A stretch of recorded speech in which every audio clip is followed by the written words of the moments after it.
Hey guys, welcome back to the channel. This is story about what if Naruto Uzumaki was kicked out of Konoha part 1. Before I start, please do support for more amazing content and comments for part 2. Do consider to subscribe my channel and share my video to your friends and check out the description as well. Let's start the video. Get up, you lazy bastard. The man kicked the sleeping, and blissfully unaware, blonde hard in the ribs, causing the boxer-clad man to fall out of bed. Thud. Moaning. Anger. What the hell, you psycho? Naruto groaned from the floor beside his bed. Why the fuck are you waking me up this early? The blonde rose from the floor, cracking his neck sharply. He glared at the man that had dared to disrupt his sleep. His dream had just been getting to the good part. Nothing beats sex in a giant bowl of ramen.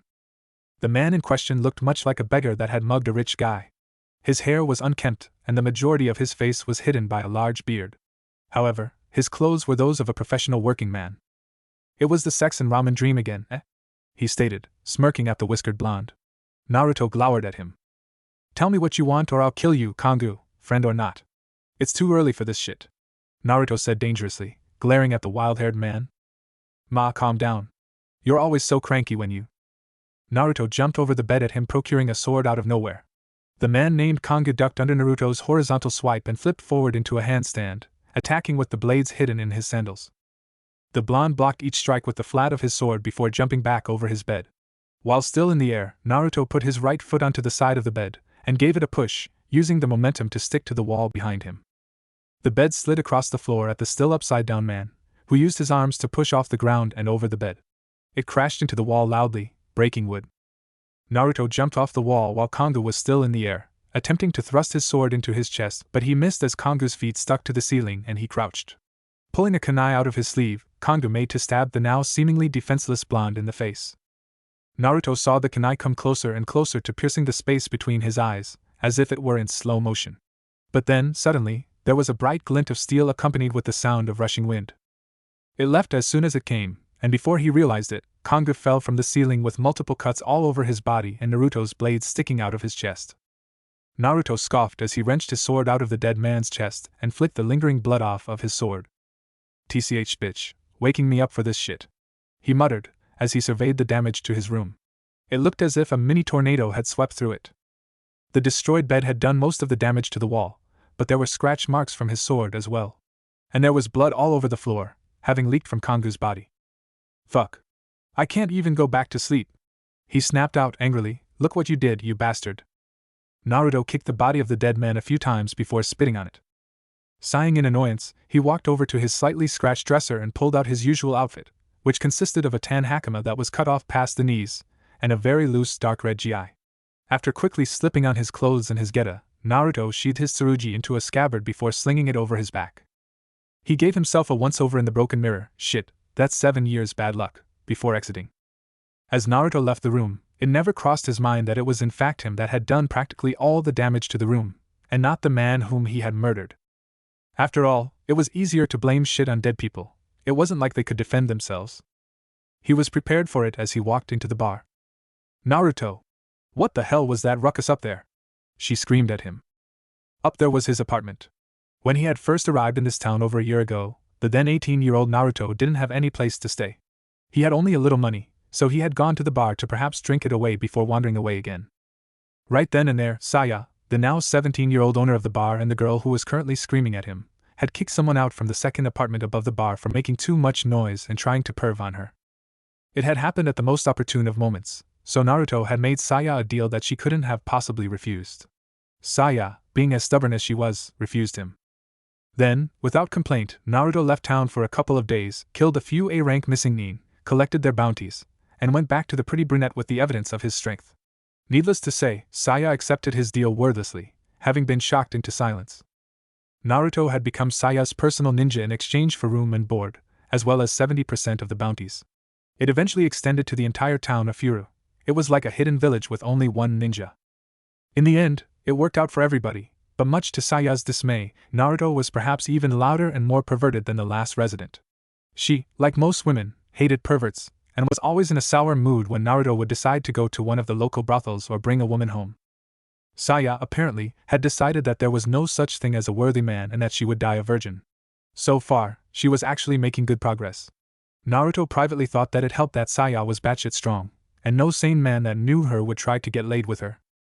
Naruto, of course, was the sole exception to that rule, though he wasn't so sure that he was sane, so that didn't really count. It also helped that, like he had done with so many other people, Naruto had somehow wormed his way into Saya's heart, though she would never ever admit it. But it had to be true, because despite all the ruckus that Naruto made and all the times he tried to bed her, she had never kicked him out. Perhaps it would be going too far to say that she was in love with him, but she liked him enough to tolerate him, and that was good enough for Naruto. My bad, Dokufu-chan. Kongu woke me up, so I killed him. Naruto replied nonchalantly. Saya bashed her fist on his head. Don't call me that. Saya screamed at him, can you for once kill someone without ruining your damn room? I hate having to clean up all the blood and dead bodies. Saya, while not a ninja, did have skills in medical ninjutsu. According to her, she had been trained by Tsunade of the Sannin for a short time a long while back. Naruto maintained that he didn't believe her and voiced it quite often, though it was mostly just to piss her off. While Saya's strength was nowhere near as strong as Tsunade's, or Sakura's, it was still beyond what humans could produce without chakra. Naruto smirked at Saya, and the kimono-clad girl huffed in anger and went back behind the bar to serve breakfast to the waiting patrons who looked on in amusement. This was a common occurrence. Ah, you know you love me, Saya-chan. Naruto ducked suddenly, avoiding the knife that Saya had hurled at him. It was embedded to the hilt into the wall behind him. Naruto wisely refrained from upsetting the girl anymore. A man chuckled at their actions. Saya turned on him. This is your fault as well, Kongu. Will you do your own damn job for once? Kongu, the man that Naruto had just seemingly killed upstairs, grimaced. Sorry, Saya-san. Kongu replied abashedly. Naruto walked over to the table and plopped down in the seat across the bearded man. Naruto reached his hand out as if he were grabbing something, and produced a cigarette out of thin air, as if he were performing a magic trick. Lighting it up with a snap of his fingers, Naruto took a long drag before blowing the smoke into Kongu's face. To his credit, Kongu did not cough. So you sent another assassin after me, eh? Naruto remarked. Kongu chuckled. You didn't even care to check whether it was really me or not before killing him, did you? Kongu asked the blonde. Naruto just shrugged. Kongu was the bodyguard of the mayor of the town, Saisumi Shubu. As many people in a position of power did, Shubu too had attempts of assassinations upon him. Ever since Naruto came to town, Kongu would offer the assassins an obscene amount of money to go assassinate Naruto instead. The assassins, obviously enamored with the thought of so much money, would unwittingly go after the blonde, against whom they stood no chance. They would get killed, and Kongu wouldn't have to go through the trouble of dealing with the assassins himself. Eventually, it got to the point of it being a game. Kongu would send the assassins with instructions meant to fool Naruto. This time, Kongu had obviously told the assassin to disguise themselves as him, probably to see if Naruto would hesitate before killing him. Same old Naruto. Anyway, I'll cut straight to the point. Shibasama's got a mission for you. Kongu informed the smoking blonde. Naruto didn't say anything, so Kongu continued. Apparently, our usual import of sake was stolen. What? Everybody in the bar, aside from Kongu himself, looked at the man in shock. Naruto clenched his shaking fist, before slamming it onto the table. Damn bastards, who was it? He whispered. Who stole my precious? Kongu looked at Naruto for a second, before replying. It was Leaf Nin. Saya froze in shock upon hearing this, looking for Naruto's reaction. The blonde stared at the table with eyes unfocused, probably in as much shock as Saya was, if not more so. It had been so long since he had heard of the leaf, even longer since he had left them behind. Konoha, and Naruto said, trailing off. Naruto had no grudge against the leaf. It wasn't like he was kicked out. He had left of his own accord.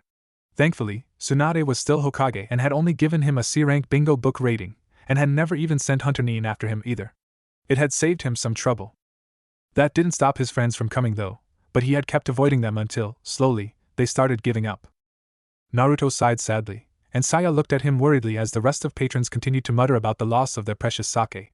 Naruto had only talked of his past to very few people. Saya and Kongu were among them. Kongu stared at Naruto with an indecipherable look on his face. Then, the corner of his mouth twitched. Bwahahaha. Kongu erupted in laughter, slapping his palm on the table several times. Apparently, he had been joking. Naruto looked at him with a shocked expression. Ahaha, you should have seen the look on your face. Kongu choked out, holding his stomach as if his guts were about to fall out. Naruto's face darkened slowly. Saya put her face in her palm in exasperation. Kongu, Naruto whispered ominously, as he slowly rose from his seat and reached for his sword. Kongu's laughter slowly died out.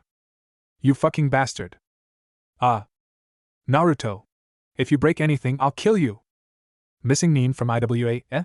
Naruto commented, that's pretty interesting. Kongu had already left to get back to his job. Thankfully for him, Saya had managed to bully Naruto into not killing him. I'm gonna kill those fucking bastards, Naruto stated, gritting his teeth. Nobody stole his sake. Nobody. No, first I'm gonna seduce their wives and sisters, then I'm gonna fucking kill those bastards. Naruto revised, nodding sagely, yeah, that's a good plan. Saya rolled her eyes at Naruto's so-called good plan. Can you not be so perverted for once, Naruto? It's disgusting enough with Azusa-san, she commented, glaring at him. Naruto smirked mischievously at her. Why? Are you going to sheath my sword, scabbard? Naruto said, his smirk evolving into a grin. Saya's glare evolved from angry to murderous in an instant. However, a bright and bubbly voice interrupted any plans of murder that Saya had concocted. Naruto Niken. Naruto grinned at the much-needed interruption. He turned to the source of the voice. And speaking of Azusa, yo, Fu. Saisumi Fu was the 9-year-old daughter of Saisumi Shubu and his wife, Saisumi Azusa. Previous to Naruto's presence in town, she had looked up to Saya, dressing exactly like her. Once Naruto had come into town, she had been completely enamored by the blonde and started replicating Naruto's personality, much to Saya's annoyance. It was quite a sight, watching an inebriated 9-year-old Fu trying to hit on women over 2 times her age. Saya had been furious that Naruto let the little girl get drunk, but the spectacle was pretty funny. And even worse was when Naruto used the young girl to get laid with unsuspecting women. While Saya knew that Naruto actually cared for the little brat even though he used her for his own dirty needs, it still annoyed her to no end. She did not want Fu ending up as some sort of brothel girl. Are they big enough yet, Naruto Niken? Fu asked excitedly. Naruto chuckled nervously, and gave the narrow-eyed Saya a quick glance. Ahaha, not yet Fu, not yet, Naruto said before continuing quickly, desperate to save himself. Are you hungry? Let me treat you. Fu, of course, was ever hungry. People often remarked that her stomach was bottomless. Yeah. Let's eat. Fu chirped happily, despite the fact that she had just eaten before coming here. Saya glowered at Naruto for temporarily evading her question as she went to serve Fu and Naruto some food. She stood back as she watched Naruto and Fu scarf down their food. They kept an even pace for the first few bowls, but eventually, like always, Fu pulled ahead by an obscene amount. To this day, it never ceased to amaze Saya how much that girl could eat. Eventually, after what seemed like several hours, Fu finally finished eating. Manpuka Runtado the bloated Fu began singing, as Naruto and Saya idly talked about his mission. It'll probably take me a couple of days to complete the mission. It's mostly the travel, Naruto stated, being serious with Saya for once. As usual, you have the seal. If anything, well, you know what to do. Pukumin manzo kamio. Saya nodded. Naruto slid his chair back and stood up. Ah, you're going? Fu asked, breaking out of song. Naruto grinned and ruffled her hair, much to her delight. Don't worry, kiddo, I'll be back before you know it. Remember, drink lots and lots of milk, Naruto said before walking over to the door. Fu saluted him. Will do. Naruto, Saya called. Naruto looked back over his shoulder, waiting for her to say something. She hesitated for a moment, unsure of what to say. I be careful, Saya said quietly. Naruto turned to face her completely and grinned brightly. His hair, much longer and wilder than when he was a kid, ruffled with the movement. Don't worry about me, I'm too good for anybody to get me. Splash! Naruto turned around in shock. A few kids were smirking at him, holding water balloons in their hands. Obviously, they had thrown one at him if the sight of his drooping hair was any indication. Blowing raspberries at him, they ran away. You damn kids! Naruto yelled before chasing after them, drawing his sword in the process. I'll chop you to bits. Saya could only smile, as she heard more splashes of thrown water balloons and the terror-filled screams of little kids. That Naruto, she thought fondly. Then she remembered the odd conversation that Fu and Naruto had earlier. Fu-chan, Saya started, turning to the girl, what did you mean by are they big enough yet? Oh, that? Well, the other day, Naruto Niken went to that place with all those women, and when I asked him about it, he said he was having some fun with them. I wanted to have fun with him too, but he said that I needed bigger breasts to have that kind of fun with him. Fu explained, putting her thumb to her chin in a thinking pose. I didn't know what he meant, but since then I've been drinking lots and lots of milk. Saya's face darkened considerably, and her shoulders started quivering. Her head lowered, eyes glaring at the floor beneath her. Saya-nichin? Naruto. Outside the town of Furu, Naruto grimaced at the scream of what he thought was his name. Shit, Saya's gonna kill me when I get back. Then he smirked, imagining the expression on her face. But damn it if it wasn't worth it. All the gathered ninja and wannabe samurai shared a hearty laugh. Man, we hit the jackpot. Where'd you find all this sake, Kyusuk? Asked one of the IWA missing nin. The man in question stood up. Some merchants were on their way delivering it to some no-name town, and I robbed them without them even realizing it. Kyusuk answered, anyway, we better move quickly. The other men protested immediately. Huh? Why? I want to get wasted, damn it. Kyusuk got annoyed pretty quickly. Shut up, you bastards. If we don't move now, someone might come after the booze. He snapped at his companions. There was a reason why he was the leader of the group and they weren't. The other men just scowled at this. Obviously, they had been expecting to drink all the free sake immediately. Alright, let's move. We'll be taking the mountain path. There's a spot halfway up the mountain where we can set up camp. If we set out now, we can get there by nightfall. Kyusuk informed his team. They grumbled, but did as they were told. Kyusuk was both smarter and stronger than the rest of them. He was the leader for a reason, after all. And if I'm not mistaken, there's also a brothel there as well, he said, grinning at his group as he eyed a young raven-haired fellow approaching them from the distance. If that didn't inspire them, then nothing would. Uhut. Let's go. The golden-haired demon container abruptly stopped. He had been walking non-stop for the past day and finally decided that he would need to quicken the pace, lest the sake thieves moved position too far for him to track. Naruto sat down on a nearby rock and closed his eyes, sitting with his legs crossed. Had anyone come across him, they would have remarked that he might have been meditating. He might as well have been. This particular technique required much more concentration than his other ones, especially as it was a ranged one. Naruto pulled on both chakras available to him, and the ground around him started growing. Wooden pillars grew around the rock, forming a cavernous shape almost like an ear. They tightened, closing any gaps between the wood until it seemed that the half-dome had grown naturally. He was performing a technique thought dead with the first Hokage, wood manipulation. Then, Naruto reinforced his eardrums with his own chakra. Taking a deep breath, Naruto focused both chakras once more, and again, pulled. And the wind rushed. From everything in his path came the voices of the land. Naruto listened with reinforced ears to the lives of people unknown to him, hearing their pleas and platitudes, their compliments and concerns. Hitomi! Come here! Be nice! Run away! Don't worry, son. Daddy's got you. Hey baby, how about me and you? Ah, that hit the spot. Help me! Naruto was bombarded with voices of everything in his path. Shouts, whispers, and random conversation. Moans and groans of pleasure and pain. The joyful shouts, the painful screams, the secretive whispers, nothing was private from him. And Naruto listened on, hearing all the conversations not meant for his ears, whether they were spoken aloud or spoken in whispers. There was a reason that Naruto did not like to use this particular technique often. Such a total invasion of privacy never ever sat well with his conscience. Just the idea that just anybody might hear his conversations was a frightening thought. That was why he only used it in dire situations that called for it. Dire situations like the one he was currently in. After all, sake was pretty fucking important. Find all this sake. Naruto perked up, finally finding what he was looking for.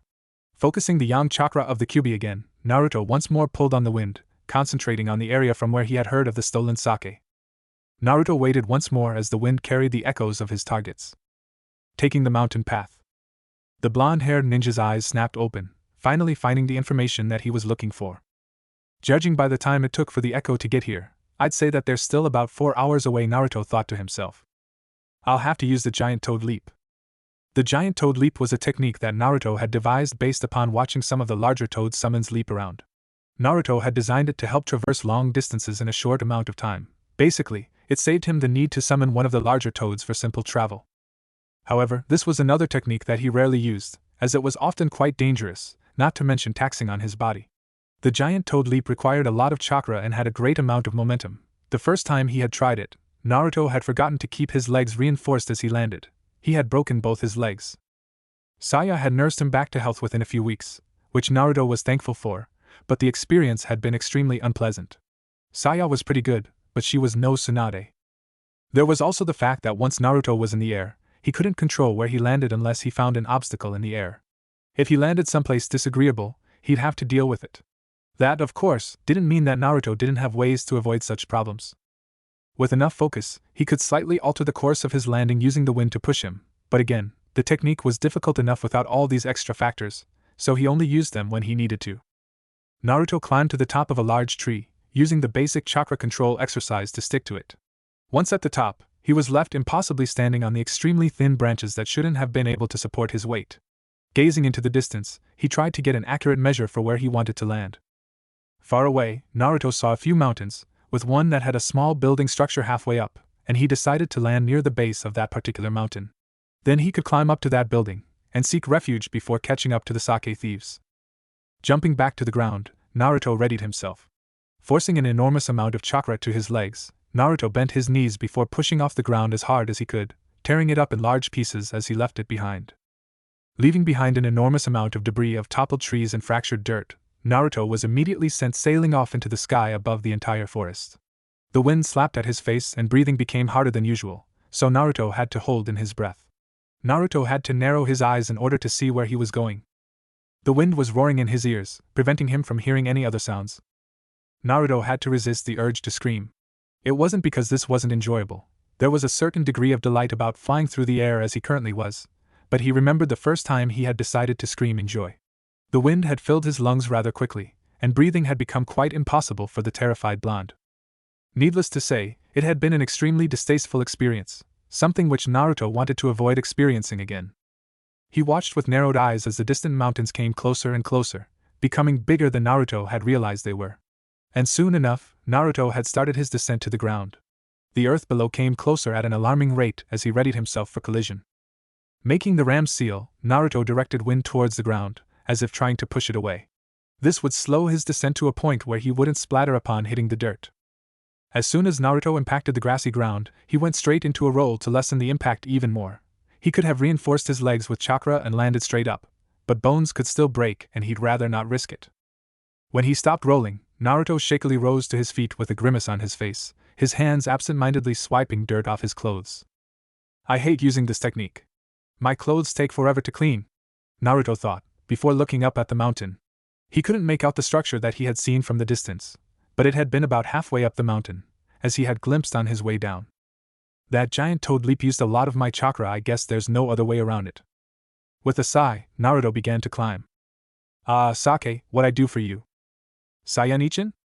Saya turned her head slightly towards Fu, not completely looking at her. The book she was reading was very poignant, and she rarely got a chance to read what with all the shenanigans Naruto would pull. After all, if she weren't there to calm Naruto down, then who would? Yes? Saya asked, absent-mindedly. When Fu hesitated, Saya tore her eyes away from the book to look at her. What is it, Fu? Saya asked her, slightly concerned. Fu wasn't the most cautious of children. When she did something, she did it without regards of the consequences, like most children her age. Do you think that Naruto Niken is alright? Fu asked, frowning slightly. Saya smiled at her concern for the whiskered blonde. Don't you worry about Naruto, Fu. I'm sure he's probably kicking major bad guy but right now. Saya told the girl, hoping to alleviate her fears despite having some of her own. Saya knew all about the group called Akatsuki and their interest in Naruto. If, by some off chance, they found the blonde, then matters would get dangerous and very quickly so. Saya didn't know what she would do without Naruto. He so quickly became a constant in her life that she couldn't imagine it without him in it. Not that she would ever tell him. Predictably, Fu brightened up upon hearing Saya's calming words. Yeah, Fu said, imagining a possible situation for Naruto to be in, as Saya relaxed into her book once again. You'll never stop me, Uzumaki Naruto, cackled the evil masked man. Now that I have absorbed the secret statue of awesome powers, I'm invincible. Invincible. Naruto, laying broken and battered on the ground, glared defiantly at the supervillain whom he was to defeat. As long as I am alive, you'll never win, Naruto said, slowly rising from the ground. As long as everybody still believes in me, I'll never let you win. Take this, yelled the enraged bad guy, extending his arm. This is my destruction beam. A giant beam of destruction erupted from his arm, and approached Naruto at a devastatingly fast rate, threatening on disintegrating his whole body. Naruto just stood there, calmly awaiting the beam as if it weren't going to kill him and doom the planet. When the beam hit the blonde, a huge explosion erupted from the ground he stood on. The evil supervillain laughed maniacally, thinking that he had killed the blonde. Muhahaha. He's dead, he's dead. The bad guy cackled happily. However, when the debris cleared, Naruto was still standing there as if nothing had happened. The man gaped at the sight, unable to believe what he had just seen. How? How can this be? Naruto just glared at him. You've done a lot of bad things, but when you tried to hurt my precious Fuchan, that was the last straw. Naruto said, picking up his fallen sword. No! Stay away! The evil man yelled, back away. Naruto glared coldly at the man before speaking. Disappear. Naruto suddenly vanished from the man's view, much to his astonishment. He looked avidly around, unable to find the blonde. Behind you. The villain spun around, just to see the blonde wasn't even facing him. Naruto was gazing off into the distance, seemingly uncaring that he had his back to the enemy. And this was his chance. But before the bad guy could attack Naruto from behind, Naruto spoke again. Don't bother. Don't you know that you've already lost? Naruto spoke, without even once turning around to look at his enemy. The masked man glared at the blonde. You erg! Unable to do anything, the bad guy fell to the ground, flopping onto his back. Whatever Naruto had done, it had been devastating. The man wondered if he was dying. And, as if Naruto could read his mind, Naruto spoke again. Relax, you're not dying. Even though I wanted to kill you, it's much cooler to leave you alive. Fu shook her head. That last line sounded odd. Relax, you're not dying. Even though I wanted to kill you, I just couldn't take your life because Fu-chan wouldn't want me to. You have her to thank for your life. The villain couldn't believe it. Why, how are you so strong? Why didn't I win? He whispered. Naruto didn't respond immediately, but after a moment of silence, faced the bad guy with a bright grin on his face. Well, of course you didn't win. You were trying to bring hate and war to this land. Naruto told the man, chuckling, after all, this land is made of. Naruto flashed a V sign at the man, the typical sign for peace. Love and peace. Love and peace. Fu suddenly broke out, startling Saya with her sudden outburst, yeah. Naruto Naiken is so cool. Saya looked at the young girl, bewildered at what could possibly have just gone through her head. She stared at the suddenly effervescent girl for a moment, before considering it herself. I wonder what he's up to, though. Is he fighting for his life? Welcome, dear sir. A brothel. Nah, he's probably molesting some unsuspecting girls, that pervert. Saya thought viciously. Ahahaha. Naruto roared in laughter, with a beautiful girl giggling at his antics in each arm. Another was behind him, massaging his shoulders and back. Her hands occasionally came a bit close to his nether regions, though she assured him that it was accidental on her part. And then what happened, Naruto-sama? One of the surrounding girls asked. At the other end of the room, the manager of the body house looked on in amazement as the group of girls daintily laughed at Naruto's tale. The blonde-haired ninja had come into the establishment not even knowing what it was, and practically all of his best girls had instantly zipped to the man without even being told to. This particular brothel didn't particularly attract a lot of attention from customers because of the remote location, so all of the girls were rather picky, not to mention underpaid. To see them swarm a man so quickly was a sight that the manager had never seen. And this particular ninja seemed rather wealthy as well, producing money seemingly out of thin air, which ended up making him seem even more charming to the women. Here you are, Naruto-sama, one of the girls said, putting a grape in his mouth. Naruto was amused when he noticed that her fingers stayed in his mouth a little longer than necessary. Another girl approached him with sake. How about some sake, Naruto-sama? Unfortunately, this is the last of it that we have in our stores, but it would be our pleasure to serve you. The brunette informed him, delicately holding the saucer with her fingers. Naruto grinned appreciatively, and the girl put the saucer to his mouth, carefully pouring it into his mouth so as to not spill any onto him. Naruto drank it with pleasure. He let out a content sigh after the girl had emptied the saucer of sake into his mouth. Now that's what I call good service, Naruto exclaimed. He stuck his hand out and pulled on the air, trying to grab something that wasn't there. Except now it was. As if by magic, a bag jingling with money appeared in his hand. The girls looked on in amazement. Naruto tossed the bag over to the manager, who caught it absent-mindedly. He was still watching the scene in wonderment. Manager, here's a bonus for all the ladies, Naruto said, causing all the girls to giggle again. Naruto-sama, may I also get a taste of the sake? Another girl, this time a redhead, asked him. Of course, since you drank the last of it, it'll have to be lip. 2. Lip. Naruto laughed uproariously at her advance. Naruto-sama, are you sure you don't want to retire to a private room? One of the girls interrupted, and all the other nodded in appreciative agreement. Naruto grinned, but shook his head nonetheless. Now girls, I've already told you, I'm on a mission. And besides, this is pleasure enough for me, Naruto told them, accepting another grape from one of the girls. Some of the girls pouted, but they laughed at Naruto's consideration nonetheless. While Naruto did tend to frequent brothels, he very rarely ever initiated sex with any of the prostitutes that worked in them. Very few women working in brothels chose to be there, Most of them were forced into those situations because of debt, sometimes by even their husbands or fathers. While Naruto had grown considerably loose in terms of morality since leaving Konoha behind, he still did not condone the idea of having sex with an unwilling woman. So he would visit brothels to give these women some respite from their situation. He would instead sit there and just talk. The plus side was that some of these women ended up choosing to have sex with him on their own accord, having been provoked by Naruto's empathy and thoughtfulness. It was a win-win situation. The women that were forced into these situations got someone that somewhat cared, and a more willing woman meant less work was required on Naruto's part. He was doing the world a favor, really. These women did not seem so unwilling, but before anything else could be done to convince the whiskered blonde, the door to the brothel slid open for the second time that day, revealing a small group of men. The manager snapped out of his stupor and rushed to the door to greet the possible customers. "Welcome!" All of the newcomers looked on in wonderment at the gaggle of ladies surrounding a single man. One man pushed past them and stepped into the brothel. "Yo, Manager-san. I've got a deal for you." The man, supposedly the leader of the group, informed the manager of the brothel, "We've got about 500 gallons of sake sealed into several scrolls with us, but we don't have any cash to spend. How about a trade? We'll give you all of the sake for one night with the girls for me and all my men." The manager bowed deeply before replying. "I'm very sorry, sir, but we only deal in money. If you cannot pay, then I'll have to ask you to move along," the manager apologetically informed the man.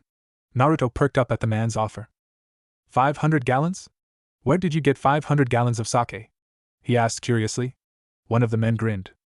"We found it," he told Naruto, grinning at the blonde. "Well, rather, Kyusuke-san found it." Before Naruto could consider this, the leader of the group, Kyusuke, sighed sadly, shaking his head. While he was certain that he and his men could have easily overpowered the manager and forcibly take the women anyway, there was a single rule that guided most missing nin that had not attained the rank of S: don't attract attention. So Kyusuke just turned away from the manager, mourning the loss of both a place to stay and the touch of a woman. Naruto watched the man walking away with narrowed eyes. There was just something about this situation that didn't sit well with him. That sake, Naruto thought, 500 gallons is a lot of sake for someone to just come across. When realization struck, Naruto quickly hatched a plan of action. No matter what, he could not let that sake leave the brothel. "Oi!" Naruto called on the man, who turned around. "Wait a minute." "Yeah? What is it?" The IWA missing nin asked the Konoha missing nin. Naruto regarded him for a moment before speaking up. "That sake, you said it was 500 gallons? Naruto asked him. When Kyusuke nodded in confirmation, Naruto grinned. "I'll offer you a deal. I'll pay for your stay here and you give all of that sake to me," Naruto said to the man, who looked at him startled. "What, really?" he asked, and all the men outside cheered and entered the premises, quickly approaching the girls, who seemed to back away from the unwanted company, frightened of the unwanted company. Naruto smirked. "Just one rule." All of the men stopped their advances, as did the retreating women stop their withdrawal, looking at the smirking blonde. Naruto hugged the girls in each arm closer to his body, and they relaxed into him, basking in the unnatural warmth of his body. "If a girl don't want to do nothing, then she don't have to do anything," Naruto told the men. "Take it or leave it." The men looked at him outraged. "What the fuck, man? We didn't come all this way just to not get laid," one of them yelled as his comrades tittered about angrily. "Just what the hell is stopping us from burning this place to the ground and taking all the women anyway?" At the man's comment, the previously giggling girls suddenly became nervous and scared. "Hey, wait a minute. We didn't do anything to you," one of the brunettes said to the collective group. Naruto absent-mindedly noticed that it was the girl who had fed him grapes. To the disquiet of all of the whores, the arson-happy man took an angry step forward, but Naruto decided to interrupt before matters could escalate any further. "Gentlemen, you are very mistaken about what it is you really need. The true delight of a woman is not the pleasure of her flesh, but the pleasure of her very presence." Naruto spoke up, once again attracting everyone's attention. He once again reached out and this time pulled out a fedora from the air and placed it on his head crookedly, letting the front cover his eyes as he looked down, cool as can be. "Ka! That was the perfect line," Naruto happily thought as he discreetly observed the starstruck looks that the women were giving him. "I can't wait to see Kongu's face when I tell him that I got 12 hot girls to approach me for sex." If there was one thing that Naruto had learned about women since he had left Konoha, it was that most were passionate about chivalrous and virtuous men. If a guy played his cards right, that passion could turn to him in ways no man would ever have thought possible. "We accept." Kyusuke's declaration broke Naruto from his daydreams. His men, Naruto noticed, did not seem quite happy about his decision. But missing nin named Kyusuke ignored their complaints in favor of observing Naruto with slightly narrowed eyes. "That trick with the hat," Kyusuke thought to himself, "this guy must be a ninja, and not just any ordinary one.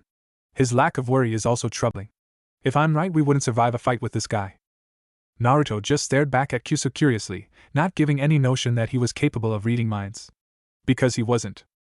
Of course, that didn't mean that Naruto couldn't make a few estimated guesses. As soon as Kyusuke had stepped forward, Naruto had recognized him as a cut above his companions, and believed that Kyusuke would be more able to assess threats than his men. And Naruto was quite sure that Kyusuke would consider him to be a threat. And he'd be right. While Naruto was quite certain that Kyusuke and his companions would certainly be able to bring down the brothel easily, if he so wished, Naruto could bring down the entire mountain. Good choice. Now, how about those scrolls? Wahahaha. Naruto laughed along with Kyusuke, both rolling around in mirth next to each other. Man, you're pretty good at causing havoc. Tell me, did she find out that you replaced her lipstick with superglue? Kyusuke shook his head, laughing along with the blonde as they gulped down the sake together. And then when she went out to meet with the bastard again, Kyusuke spoke. Well, let's just say she was in a very sticky situation.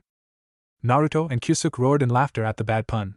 Kyusuke wiped a tear of laughter from his eye as he watched one of the girls feed Naruto a grape.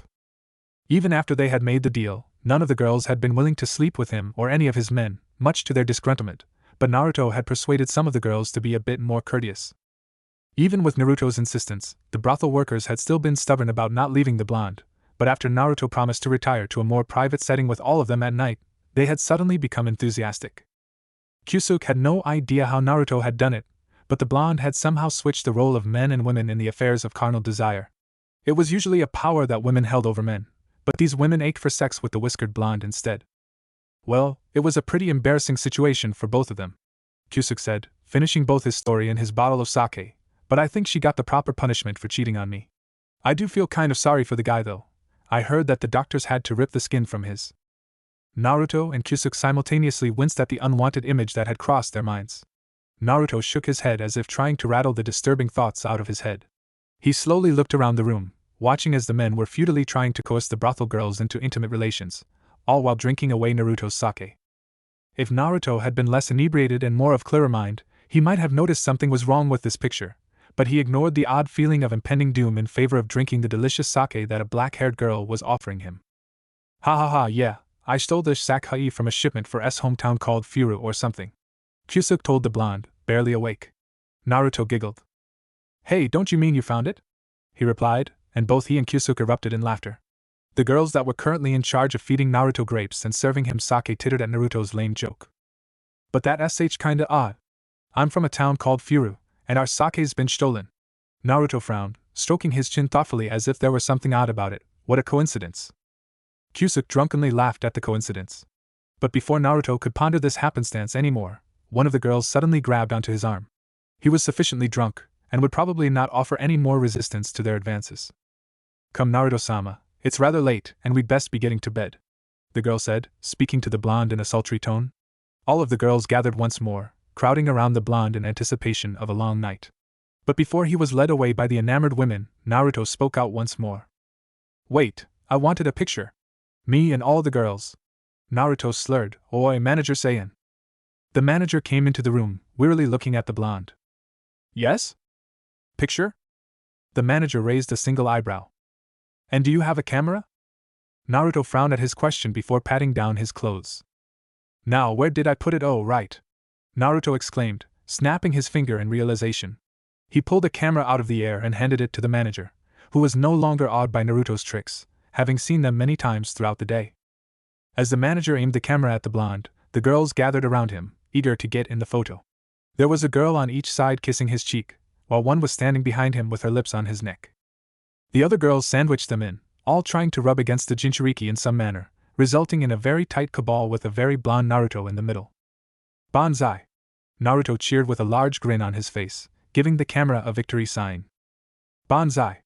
The girls merrily repeated after him, and the camera flashed, indicating that the photo had been taken. Immediately, they dragged the blonde away, intent on having their way with him in a more isolated area. Naruto, startled at the sudden reaction of the prostitutes, held his hand out to the manager. To the manager's amazement, the camera suddenly flew out of his hands and into Naruto's, disappearing when it touched the blonde. Later, Shashuk.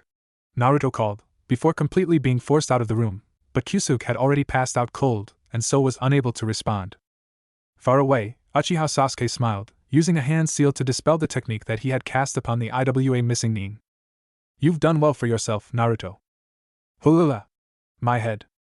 If there was just one thing that Naruto hated about the Kyuubi, it was that while he could cure almost any wound or injury short of dismemberment, he couldn't cure Naruto's hangovers after a night of heavy drinking. What the hell else was the fox good for? Naruto focused the yang chakra of the Kyuubi, intent on hydrating his body to help with the hangover. The aching blonde formed water-natured chakra in his brain first, allowing it to swell back to its original size, and, he noticed with relief, the headaches slowly ebbed away. Alcohol caused major dehydration in the body, and the organs drained water from the brain in order to make up for their own loss of water, but that of course left the brain to deflate in size, which pulled on the membranes connecting it to the skull, which in turn caused the headache that most drinkers felt in the morning. Or so Saya said. Whatever it was, all Naruto knew was that replenishing his body with water helped, and that's all that he really cared about. Feeling much better than a moment ago, Naruto sat up and looked around the room. He was in an enormous bed capable of fitting at least 6 people. The room was quite bare apart from the bed and a love seat, and there was a solitary window that was obscured by a curtain. Then he turned his gaze upon the nicer aspects in the room, which were of course the dozen female bodies. The dozen naked female bodies. Dude, Naruto smirked, thinking back to the events of the previous night. I fucking rule. Then, the memories of the previous night left Naruto a nervous wreck. Shit! They drank the sake. They drank the sake. I drank the sake. Naruto now remembered the feeling that he had been getting all night long. He hadn't recognized it then, but he sure did now. It was a feeling of foreboding. Saya is going to fucking kill me. I feel the sudden urge to murder Naruto. Saya thought, as she looked out the window of her bar, wondering what kind of tomfoolery the errant blonde was up to now. Sake, please. The voice snapped her out of her thoughts, and Saya turned to its originator. A rather handsome raven-haired man, probably around Naruto's age, watched her with an amused expression on his face. Saya couldn't help but blush in embarrassment. He had caught her off guard. Yes, right away, sir. Saya quickly got the man his alcohol, feeling his eyes on her the entire way. She couldn't help but feel slightly disgusted at the thought of him ogling her, but when she turned around, she noticed that he wasn't even looking in her direction, but rather out the window like she had been earlier. Here you are, sir, Saya said, serving the man a bottle and a saucer. Thank you. The man accepted his sake, pouring it into the saucer and taking a sip. My name is Sasuke, he informed the brunette bartender. Saya regarded him for a moment, as if judging his motives, before replying. Saya. Sasuke gave her a hint of a smirk before returning his gaze to the window. Who were you remembering? Sasuke asked her. Saya looked at him curiously, not understanding his question. Sasuke smiled at her confusion. When you were looking out the window, Sasuke said, clearing up her confusion. Saya regarded him carefully, being more on guard at his attempt to pry into her thoughts. Why do you ask? Saya asked him warily. If he were a ninja, she had best stay on guard. Little did Saya know that Sasuke was a ninja, and a very accomplished one at that, but he had no nefarious intentions against her, so there wasn't much to worry about. It must have been someone you're in love with, judging by the look on your face, Sasuke told her, ignoring her question. Saya looked at him, surprised at his declaration. She turned away from Sasuke, meaning to end the conversation there and then with that gesture. Me? In love with Naruto? Saya thought to herself, disbelieving. Ugh, I don't want to be involved with that pervert in that sort of way. But why would he think that? The man's comment had left her even more off guard, so Saya turned around to question him only to find that he was no longer there. And Saya was left standing there, gazing at the spot where the dark-haired man had just sat for a few minutes, his observations having very deeply unsettled her. Then her mind caught up to her situation. He left without paying. The rookie known as Jinji sighed. Guard duty sucks. Being a newbie to the company, Jinji was immediately appointed to one of the more boring duties, which was of course guard duty. All the other veteran deliverers would be getting all the action, while Jinji would be forced to just sit back and watch the sake. It wasn't fair to him. He had been spoiling for some action. It wasn't like anybody was stupid enough to steal sake from one of the major hidden villages, especially one as volatile as Kumogakure. Yet here he was, guarding the sake while all the veterans got to have fun. Oh, rookie! You can take a break. One of the so-called veterans informed him. You rest easy now, we'll take over. This territory is a bit more dangerous, so we need more skilled eyes watching the sake. Jinji resisted the urge to grumble at the subtle dig that the man had at him. Instead, he nodded his head in affirmation and walked away to use a restroom before setting out with the group again. On his way, he noticed a blond man with strange whisker markings on his cheeks walk past him towards the caravan with the sake. How do you do? The man asked him politely. Jinji, surprised at being addressed by the total stranger, stammered back a greeting. Hello? Cursing himself for stuttering, Jinji took a deep breath and spoke again. I'm fine, and yourself? Basking in the warmth of the sun. She radiates such a glow on a day like this, the man said to Jinji, that I feel almost unworthy to stand underneath her tender rays. Jinji blinked at the man's strange response, and blinked once more when the man removed a hat from his pack and gave it to him. Best to cover yourself, because when in the presence of such beauty as the sun, its heat may be unforgiving. Better to be safe than scorched, as they always say, correct? Jinji could only nod, unsure of what to say to this strange man. After all, the man continued, looking at the sky, all it takes is a flash, and you'll find yourself missing whatever is precious to you, be it your love or your charge. But I digress, it's time for me to depart. Good day to you. And with that, the man bounded away, leaving behind a dumbstruck Jinji. What the hell was that? Shaking his head in disbelief, Jinji kept on walking towards the restrooms. But before he could relieve his bladder, he heard yells from the caravan. Jinji immediately turned and ran, wondering what had happened. Were they attacked? But when he got there, he could only see his teammates staring at their cart in disbelief. At least a quarter of the sake was missing. What happened? Jinji asked, running to the group. The men looked at him shakily. I don't know how it happened, the man said, wringing his hands in worry. I was looking at it the whole time. It just disappeared in a flash. The man's words struck Jinji harder than any blow ever had. All it takes is a flash, and you'll find yourself missing whatever is precious to you, Jinji thought, remembering the words of the whiskered blonde. No way. How much of it is missing?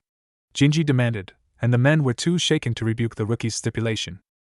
It must be around 500 gallons, oh Kami-sama. 500 gallons. Already far away, Uzumaki Naruto grinned. That was too easy. Still at the brothel, Naruto grinned at the memory of the Kagad Bunshin that had returned to him. Operation success. You will come back, won't you, Naruto-sama? One of the girls asked him, teary-eyed.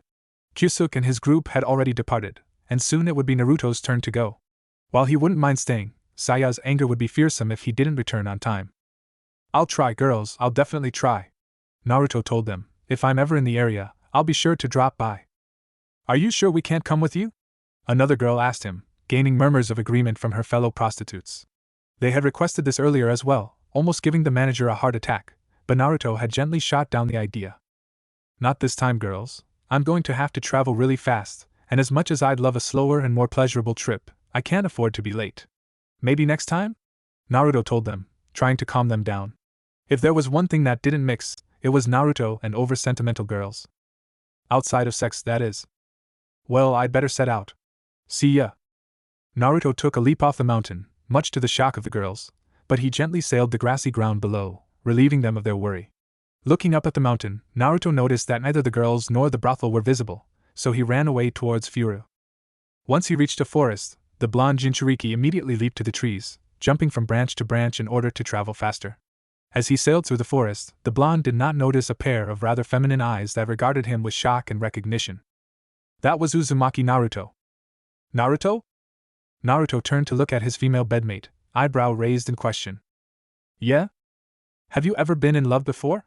She asked him, curiously gazing into his cerulean eyes. Well, there was one time where I thought I was in love, he replied, looking back at the ceiling. I was still a kid back then, and well, I didn't really know what love was. She grinned at him. Oh really? And who was this girl? She asked, her tone rather mischievous. She fingered his bare chest, gently stroking it. You've met her. Naruto told his companion, she was my teammate. Oh! She exclaimed, a looking of dawning comprehension on her face, the pink-haired girl. What was her name again? Harino Sakura. Naruto informed her. The woman snapped her fingers in remembrance. That's it. Sakura-chan, she said, her memory of the girl returning. So what happened? It didn't work out between you two? It didn't even happen between us. Naruto corrected her, she was so caught up with our other teammate. Back then, she wouldn't even give me the time of day. Actually, she was pretty ruthless with me. She chuckled at his explanation. It's no laughing matter, the blonde complained, her punches really hurt. This only caused the dark-haired beauty next to him to laugh harder. Her laughter was so melodious, so captivating, that Naruto couldn't help but chuckle alongside her. Well, he said, I guess it was kinda funny. I used to think that the more she hit me, the more likely it was that she loved me. But well, that wasn't the case. She only had eyes for Sasuke. Most people did. The woman gave the blonde a sympathetic look, and she stroked his cheek softly. Oh Naruto, you don't have to worry about her anymore. If she couldn't see what she had right in front of her, then she doesn't deserve you. She assured him. Besides, I should be glad that she didn't take notice of you, else we might not have had what we have now. Naruto smiled at her. Yeah. I definitely don't regret it, Naruto told her, staring her right back in the eyes. Naruto felt her arms reach around him, gathering him closer to her naked body. Her ruby lips approached his at an almost excruciatingly slow pace. He could feel her breath on his face. I love you, Naruto, she whispered, her words tugging at his heart. I love you too, he replied. He meant it. They embraced. I love you too, the blonde replied. Saya-chan? Hello, is anybody in there? What? Saya snapped out of her daze, looking to the owner of the voice, who regarded her amusedly. Having a nice daydream? The beautiful Saisumi Azusa regarded the brunette bartender with a smirk playing on her full, ruby lips. Despite being quite mature, Azusa had an allure that could attract the attention of every man in the vicinity, and it did.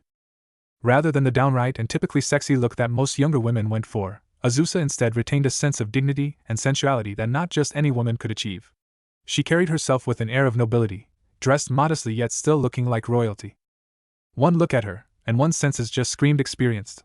One touch from her could drive a man crazy with pleasure. Along with the fact that she was a doctor, Azusa was a woman that could have come straight out of a man's dreams. Saya flushed with embarrassment at being caught off guard. What is it with me these days? Saya thought, I'm always caught off guard. Ahaha, sorry. I sort of lost myself there. Saya apologized to the woman. Azusa waved it off. No worries, Saya-chan. Thought, if I may ask, what was it you were dreaming of? Azusa asked. Saya flushed a bit deeper, but thankfully, Fu came to her rescue. I thought you said Naruto Niken would be here, she said, pulling on Azusa's hand. Fu pouted when her mom motioned for her to sit. Now, Fu-chan. I'm sure that Naruto-kun will be here soon. After all, his mission should have ended not too long ago. Azusa assured her daughter. Now, how about some lunch? She had said the magic words. Why? Let's eat. Fu exclaimed. Saya immediately started making a sizable portion of food for the mother and daughter, knowing of Fu's eating habits. The little girl could put away more food than grown men several times her size. It was quite a remarkable sight to see her eat, and a little bit frightening as well. As Saya prepared their lunch, chatting amiably with Azusa all the while, either of them noticed a certain blonde-haired shinobi enter the bar. The other customers, however, did. As Naruto walked past a group of men playing a game of cards, one of them called him. Naruto. Naruto turned to the man who had called him. Naruto didn't recognize him, but it was quite obvious that the man was a minor. Yo. What's up? Naruto replied easily, not perturbed that the man knew him. Most of the older people in the town knew who he was. You down for a game of Old Maid? He asked the blonde, riffling the deck of cards in his hand. Naruto shook his head. Nah, I prefer younger women. I don't have time to play your deviant sexual games, Naruto said offhandedly, at which one of the younger men at the table grumbled. Why the hell did you even invite this bastard anyway? He grumbled, and Naruto recognized him with a start. Well, if it isn't Keitaro, Naruto said jovially, though there was a certain mischievous edge to his tone. Keitaro scowled at being singled out. What the hell do you want, you fucker? Keitaro said in a low voice, glaring at the blonde. Naruto smirked at him, holding up his hands in defeat. Nothing. What's wrong, old pal? Naruto asked. He noted out of the corner of his eye that Saya, Azusa, and Fu still hadn't noticed him. I'm not your pal. Keitaro bit out, get lost, you bastard. My, what ferociousness. I'm going, don't worry. But I did mean to tell you, Naruto spoke, the mischievousness in his voice almost palpable. Your mom says hi. At the mention of his mother, Kitaro's glare turned murderous, as if daring Naruto to say something else. Naruto wasn't intimidated in the least. Oh, and she also says, oh god, yes. Naruto told him, smirking. Keitaro abruptly shot up from his seat, spitting at the blonde in anger. What the fuck did you say, you bastard? He yelled, attracting the attention of everyone in the bar. It also alerted Saya and Azusa to Naruto's presence, Fu was too caught up with her lunch. However, before things could escalate any more, one of the men at the table tugged on Kitaro's shirt. Come on, Kitaro-kun. Calm down, you know Naruto's like that, he said soothingly, trying to calm down the enraged boy. Reluctantly, Keitaro sank back into his seat, glaring at Naruto all the way. Smirking at the boy one last time, Naruto made his way to where Saya was standing, giving Naruto a disapproving look. Yo! How you doing? Naruto exclaimed cheerfully, as if nothing had just happened. Saya scowled at him. Welcome back, Naruto-kun. Azusa replied, her tone rather sultry. Naruto grinned at her. Naruto, why do you always have to mess with Keitaro like that? She asked, ignoring his greeting. You know he's sensitive about his mother. Kid deserves it, fucking with me like that. Naruto replied, grimacing at the memory. When Saya had first introduced Naruto to Keitaro, he had felt sympathetic with the boy. Keitaro had lost his father at an early age to a mining accident, and had been forced to work in order to provide for himself and his mother. Without his father there, Keitaro was fiercely protective of his rather beautiful mother. Naruto had at first thought that Keitaro might be a kindred spirit, but Keitaro had taken Naruto's sympathies and publicly humiliated the blonde in return, saying things that struck a chord that Naruto would rather stay buried. Unable to beat up the arrogant boy since he was still a civilian, Naruto had decided to respond in true Naruto fashion. He slept with Kitaro's mother. It was an added bonus that she was apparently a screamer in bed because the day after, practically the entire town knew about it. Naruto had gotten his revenge, and Keitaro had hated the blonde ever since. Naruto grinned at the memories. Good times, good times. Aren't you ever going to let it drop, Naruto? Saya asked him, almost pleadingly. Naruto shook his head. What he did was unforgivable, he replied before reaching out. Producing a scroll out of thin air, Naruto tossed it to Saya, who caught it unexpectedly. There's your sake. Saya just glowered at him, which only caused Naruto to grin even more. He absolutely loved pissing that girl off. She was cute when she was angry. His mood now even more cheerful, Naruto turned lovingly to Azusa. Azusa-kan! He cried out, jumping onto her lap. I missed you so much. Naruto clung to her on her lap, his body pressing up against hers. He felt her two trademark features pressing up against his chest. Mission accomplished, he thought, delighted at the feel of her sizable breasts against his chest. He was about the only person in town, other than her husband, that could get away with such behavior. Naruto-kun, I am glad to see you as well. Azusa replied, unflustered at the blonde's forwardness. She was quite used to it, in fact. Azusa-chan. Let's skip this joint and reunite in true fashion. How about in my bed? Naruto remarked innocently. Azusa let out a dainty laugh, her hand covering her mouth. My. I would be delighted to, Naruto-kun, but alas, I am married, so it is for naught. Azusa replied, her tone sounding apologetic. Naruto playfully pouted, getting off of Azusa's lap. He was a grown man after all, and though she didn't show it, his weight was probably straining her. Too bad, he replied, taking a seat on the stool next to the mature woman. Saya shot Naruto a dirty glance at his shameless flirting with the married woman. Fu remained oblivious, her entire focus on the food she was eating. So how is life? He asked her. Everything going okay at the hospital? It has been getting quite busy these days.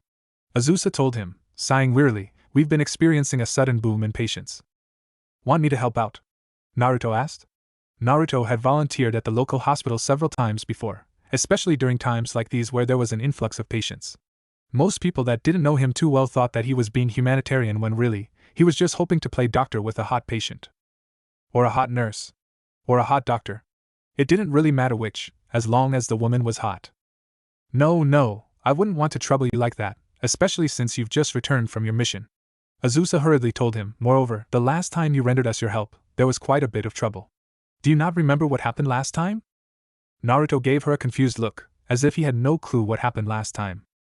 Naruto walked into the room where a lone female sat, clipboard in hand and white coat over his regular clothes, completing the doctor look. The woman looked at him, confused as to why he was there. Hello, I'm filling in for Saisumi-san today, she's otherwise occupied. The name's Naruto. The blonde informed the nervous woman. Now, he said, looking at the notes attached to the clipboard, you were waiting for your test results, correct? The woman nodded her assent. Naruto peered at the notes, before looking up at the woman. Well, I've got some bad news and good news for you. He said. The bad news is that you tested positive for cancer. You'll be dead in about 2 months. Tears sprang to her eyes, as she cried silently at her fate. What's the good news? She asked, both hopeful and fearful. You're pregnant. Naruto exclaimed joyfully, arms outstretched. The woman openly started sobbing, sinking to the floor in despair. Wait. Shit. Naruto looked back at the clipboard, as the woman lay on the floor, curled into the fetal position, sobbing miserably. Or the time before that. Azusa continued. So doc, do you have anything for my headaches? The man asked. Naruto, Reading a comic hidden inside the doctor's notes, absent-mindedly pointed to a cup. The man took the cup and downed the liquid in one go, grimacing at the taste. Ugh! What was that? He asked, coughing at the horrible taste. Naruto reluctantly tore his eyes away from his comic to look at the cup in the patient's hands. Huh! Oh, that was your urine sample, Naruto said. Or the time before that, Azusa repeated. Naruto walked into the room where the patient was nervously waiting for him, once again holding a clipboard. As soon as the blonde entered the room, the man jumped up, anxious to know his future, or lack thereof.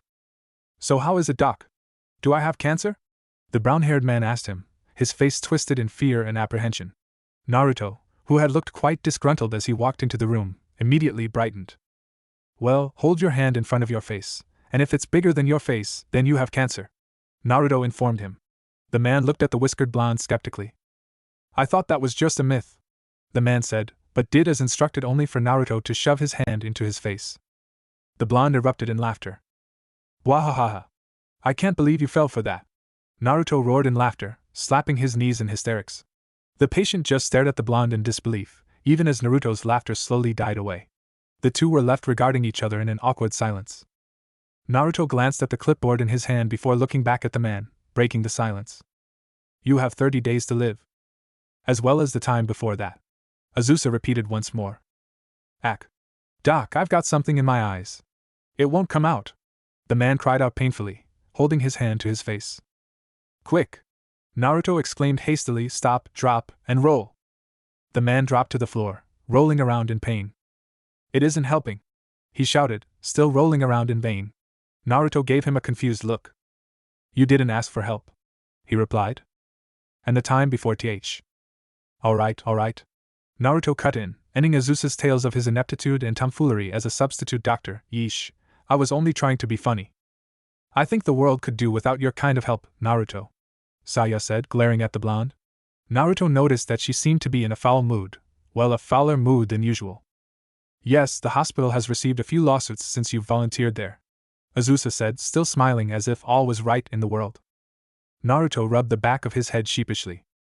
Well, look at the bright side, at least those cancer patients won't be much trouble, he said, laughing shamefacedly. Ahaha. Naruto Naiken! Fu screamed, slamming into him for a hug.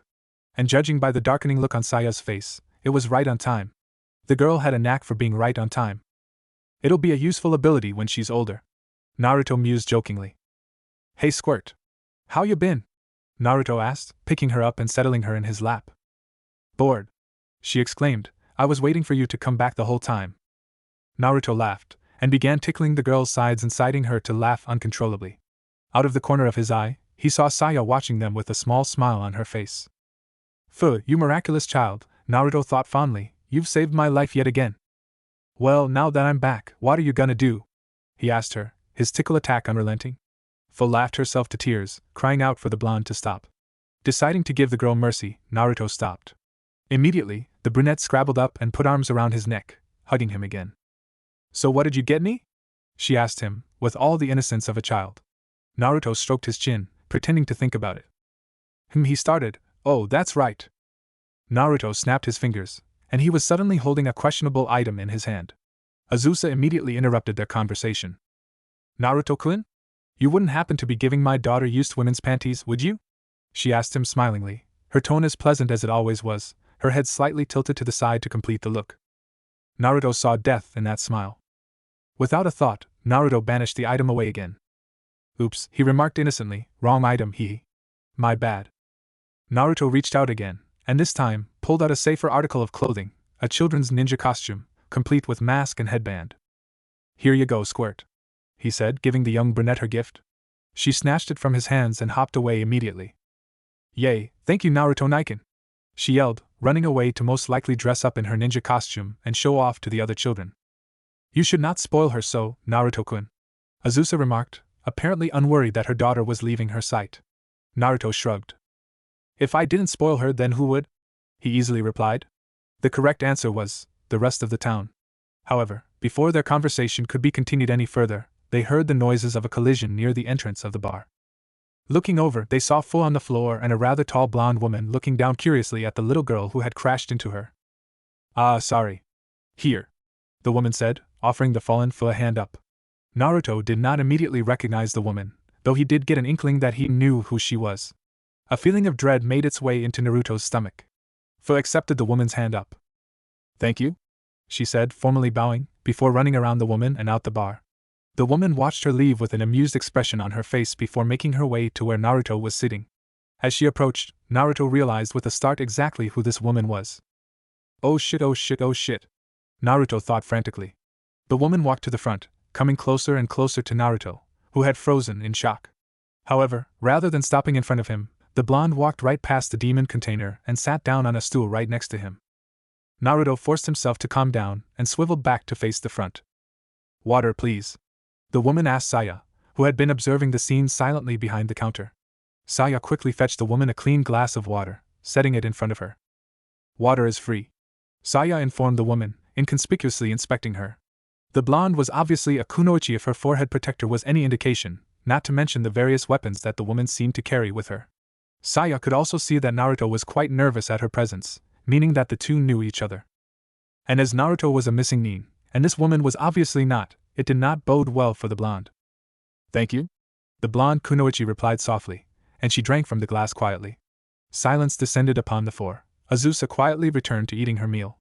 Naruto suddenly broke it. "Well, it's been good, Saya, see you later, bye." Naruto spoke in one breath before abruptly standing to escape. The blonde kunoichi's hand suddenly snapped out and grabbed the back of Naruto's shirt, as if grabbing a kitten by the scruff of its collar. Naruto whined, almost piteously, but dejectedly sank back into his seat, sufficiently cowed by the woman. "It's been a long time, Uzumaki Naruto," the blonde woman said, addressing him for the first time. Naruto chuckled nervously, waving apprehensively at the woman. "Hey, Temari-san," he greeted the girl, "how you doing?" "I'm fine, though quite a bit surprised," Temari told the blonde, never once looking at him. Her hand rested on the back of his collar, cutting off any chances of escape. Seeing the calmness that the Suna kunoichi was producing, Naruto decided to play it cool. Far be it from him to look so uncool in front of a woman, especially one as hot as Temari. Jiraiya would never forgive him. "Oh yeah? And how so?" Naruto replied smoothly, once he had sufficiently calmed down. Temari's eyes finally shifted towards Naruto's at his sudden aloofness. "Well, considering that you are a missing nin of Konoha, I did not think that I'd find you peacefully living your life in a town," Temari replied, her tone as cool as it had been. "Who would have thought that you had been hiding out in Spring Country all this time?" The town of Furu was primarily a mining town located in Spring Country, which was formerly known as Snow Country. Built near the mountains, Furu was a place where many vagrants came, not to cause trouble, but rather to get away from the perilous life outside of towns. Most of these vagabonds were employed as miners, digging up jewels and coal from the nearby mountain. In other words, it was a little-known town, one that most people had never heard of, and that was one of the things that made it the perfect hideout for Naruto. "Yeah, who would have thought, huh?" Naruto reiterated, "But then, you did find me." "I did," Temari said simply. Saya silently watched their exchange, while Azusa made it a point to eat her meal slowly, listening in on their conversation. "Well, what do we do now?" Naruto asked, for the first time sounding solemn. Being caught by someone who knew him, someone who had ties with Konoha, was something he had avoided to this day. Being found by Temari would mean that Konoha would be alerted to his whereabouts, and Naruto was not yet ready to return to his hometown. "Well," Temari replied, "if you were just anyone, I would have immediately informed the Godame Hokage of your whereabouts, something I'm sure that she and many other Konoha shinobi would want to know." Naruto smirked. "But I'm not just anyone, am I?" Naruto repeated. Temari smirked back. "That you aren't." Temari spoke softly. "You did save Gaara from certain death, so I've decided to give you the benefit of the doubt. Explain to me why you abandoned the hidden leaf, and I just might decide to have you safely put under the protection of Suna so that the leaf doesn't eviscerate you the moment they find you." For the first time in their seemingly pleasant conversation, Temari's voice took a slightly harsher tone, showing Naruto exactly what she thought of him. He was sure it wasn't a nice thought. Naruto couldn't help but grimace. However, he could see no way out of this without killing the blonde kunoichi, and that was something he would never do, so he just sighed in resignation.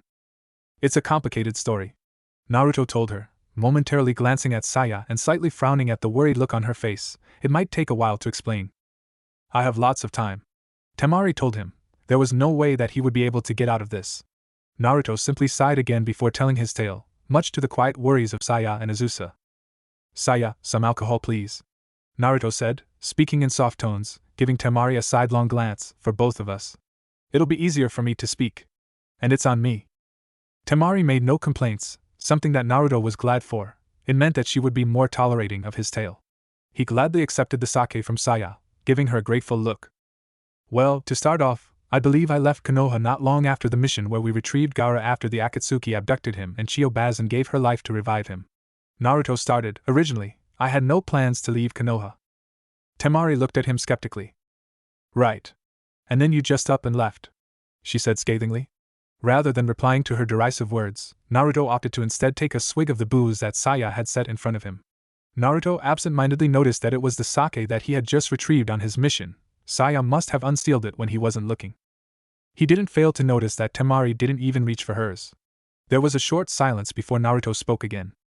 There is a large difference between the climates in Konoha and Suna. Naruto spoke cryptically, staring at the glass on the counter in front of him, watching the bubbles rising to the top. Temari raised an eyebrow, unsure of what Naruto was talking about, while Saya remained just as in the dark as she was. It was here when Azusa finally spoke up again. Indeed, she said, attracting everyone's attention, Suna has much warmer temperatures than Konoha, does it not? Though, I doubt that is the point you are trying to make. Naruto smiled at her comment. Azusa was as decisive as ever, and she made no pretense of pretending to not listen to their conversation. It was obvious to Naruto and Temari that she and Saya were listening closely, and both blondes knew that the two eavesdroppers knew that they were eavesdropping. However, instead of acknowledging Azusa's comment, Naruto continued to speak to Temari. No matter how bad my life has been, I don't envy Gaara. I doubt I'd be alive today if there had been assassination attempts on my life when I was a kid. Even when I gained friends and support, Gaara remained alone. In some ways, his previous disrespect for life was justified. Naruto explained, it's amazing that he's turned out the way he has.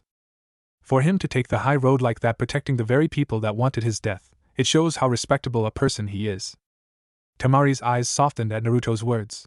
She vividly remembered Gaara's sad childhood, and more often than not felt guilty that she played a part in contributing to her little brother's sadness, no matter how minuscule it. But, in some ways, Gaara had it easier than I did. Naruto continued. It was then that Temari remembered exactly what Naruto had in common with Gaara. She hadn't really comprehended it before due to Naruto's sunny disposition towards life, but the whiskered blonde also held a demon within him. Naruto's life could not have been as cheerful as he made it out to be. Gaara, he knew where he stood with his village. He knew exactly what they thought of him, why they hated him, not exactly the most pleasant thought, but sometimes, knowing is better than not knowing. Naruto said, Suna was at the very least direct about what they thought of him. They openly feared him. They were open with their secrets. Konoha was a lot more subtle. I never encountered straightforward opposition like Gaara did, but I still knew that I was resented. It wasn't visibly noticeable because nobody went around attacking me in public, but everyone knew and I knew that resentment existed. It was always there, underneath the underneath. Naruto said, quoting his one sensei, it's as if they were encouraging me to do my best to gain their acknowledgement, only not saying that no matter how hard I tried, they would still resent me. It's disheartening to say the least, knowing that no matter what you do, no matter how you try to prove yourself, you'll never be acknowledged. Naruto chuckled, noticing Temari's softening eyes. Of course, I was a brainless moron back then, always thinking that if I tried hard enough, they would accept me. Naruto said, even after I returned from my trip with Jiraiya, I was always optimistic. That changed after Gaara was captured. Naruto took another swig of his alcohol and happily noticed that this time, Temari did so as well. When I saw the reception that Gaara received when we brought him back, I felt even more enthusiastic that one day, Konoha might look at me like that. But when we went back, Naruto trailed off. He immediately downed his glass for extra effect. Of course, most of what he had just said was complete and utter bullshit. The people of Konoha were nowhere near as malicious as he was portraying them to be. Nobody really went out of their way to make his life miserable like he was making it out to be, but he was, for the most part, dismissed for the majority of his life, which was a pretty shitty deal regardless. Sometimes, the best lie was an embellished truth. What happened? Temari asked softly, downing her own bottle as well. Naruto motioned for Saya to refill it. So far, his plan was running along smoothly. Naruto would tell her his story, get her drunk enough to feel bad for him, and would convince her to keep things quiet. And for once, he was not going to try and bed the girl. There was a slight chance that she might get attached because she knew him, and that would prove dangerous because she would have to return to Suna. If she ever decided to meet up with him again, she could easily be followed and Naruto could not risk that. Actually, that wasn't it at all. Naruto was just fucking scared of what Gaara would do if he found out that Naruto had sex with his sister. He was also quite sure that the girl was dating Nara Shikamaru, but that was of little consequence. The Nara boy may have been extremely intelligent, But he was no match for Naruto in combat, of that the blonde was absolutely sure. Naruto? Temari's hesitant voice broke him from his thoughts. He looked at her, startled for a moment, before shaking his head clear of his thoughts. Oh, sorry about that. Yeah, so we got back to Konoha all ready to go find my teammate, Uchiha Sasuke, using the information that we received from Akasuna no Sasori. Naruto began again, but I ended up overhearing something. Temari watched Naruto's face for reactions as he trailed off, feeling sorry for the blonde. Naruto took the opportunity to put his acting skills to good use. Naruto sighed deeply and pinched the bridge of his nose tiredly. Well, a few of the village elders were talking about me, so I couldn't help but eavesdrop. Naruto started. I'm not sure how it all started, but they were planning on persuading Tsunade to send me on a retrieval mission for them. But when instead of getting an item, I'd instead be ambushed by members of Akatsuki. Temari's jaw snapped open slightly, and she stared at him with an unbelieving gaze and a small amount of pity. Naruto withheld his smirk. Pity was good. He could get away with pity. Suffice to say, Naruto's tale was quite unbelievable, and no decent ninja was gullible enough to believe the pile that Naruto was shoveling, and Temari was more than a decent kunoichi. However, Naruto also happened to know that Temari was a lightweight when it came to drinking, not unlike Rock Lee. After he had returned from his 3-year-long training trip with Jiraiya, Sakura had secretly confided in him about a time when the usual gang, which included Teams Guy, Asuma, Kurenai, her, and Temari, had gone out for a night on the town. After hitting various spots around Konoha, they had eventually ended up in a bar as night-outs usually did, and their conversation topics had eventually turned to Sabaka no Gara. Temari was inevitably pestered with questions about her red-headed brother, and the conversation had driven the blonde to drink. And it was only after a few glasses of alcohol that Temari had been drunk enough to embarrass herself and pass out. Thankfully, she didn't remember the night, though she had from then on refused to drink or talk about Gara again. Sakura also told him that this was what sparked her discovery of Naruto's status of demon container. Naruto had been banking on the fact that because Gara and he were so alike, Temari would feel sad and guilty enough to drink. Judging by the fact that it only took her about 3 glasses to pass out, Naruto had decided that just 1 glass would be sufficient for her to lose enough of a grip on reality to miss certain daiji aspects of his story. Because really, who would seriously be stupid enough to brag about a plan where practically anyone could overhear it? So you left Konoha just because of that? Why not tell the Hokage about their plan? Temari asked him. Naruto noticed that she didn't really look at all tipsy, but he still saw a very slight flush on her cheeks, and seeing as he wasn't hitting on her, it definitely wasn't a blush, so he must have been doing something right. Either that or he was just too damned irresistible to women. The rational side to his brain argued that it was the former, but he quickly shut it up. Well, what could I have done to fix it? Naruto replied, tracing the ring of the glass. If I stopped these guys, then somebody else would just end up taking their place. It would mean a lot of trouble for Tsunade. Besides, Naruto paused for effect. I think their reasoning for selling me out was pretty sound. Both Azusa and Saya gave Naruto sharp looks, but Naruto ignored them in favor of watching Temari, who regarded him with a shocked expression on her face. Why do you say that? She asked him, seeming genuinely surprised. Naruto shook his head slowly. They just wanted to keep Konoha safe. They thought that if I stayed in Konoha, Akatsuki would eventually come looking for me. It's happened before, and the same happened to Gara as well. How could I blame them for wanting the best for their village? Naruto replied, his tone of voice melancholy. Temari's look of pity became even more piteous. Still, they shouldn't have tried to sell out their own ninja, their own comrade, for that. Temari replied, her voice taking a passionate tone. Good, Naruto thought, hiding his smirk, she's getting into it. You have a point, but the alternative means that Konoha would be in danger because of my presence. It would have continued to be in danger as long as I continued to be a Konoha shinobi. Naruto explained, looking at Temari with the sincerest eyes he could muster. Even if I left on another training trip, Akatsuki might have targeted Konoha in hopes that I would go running back to save them.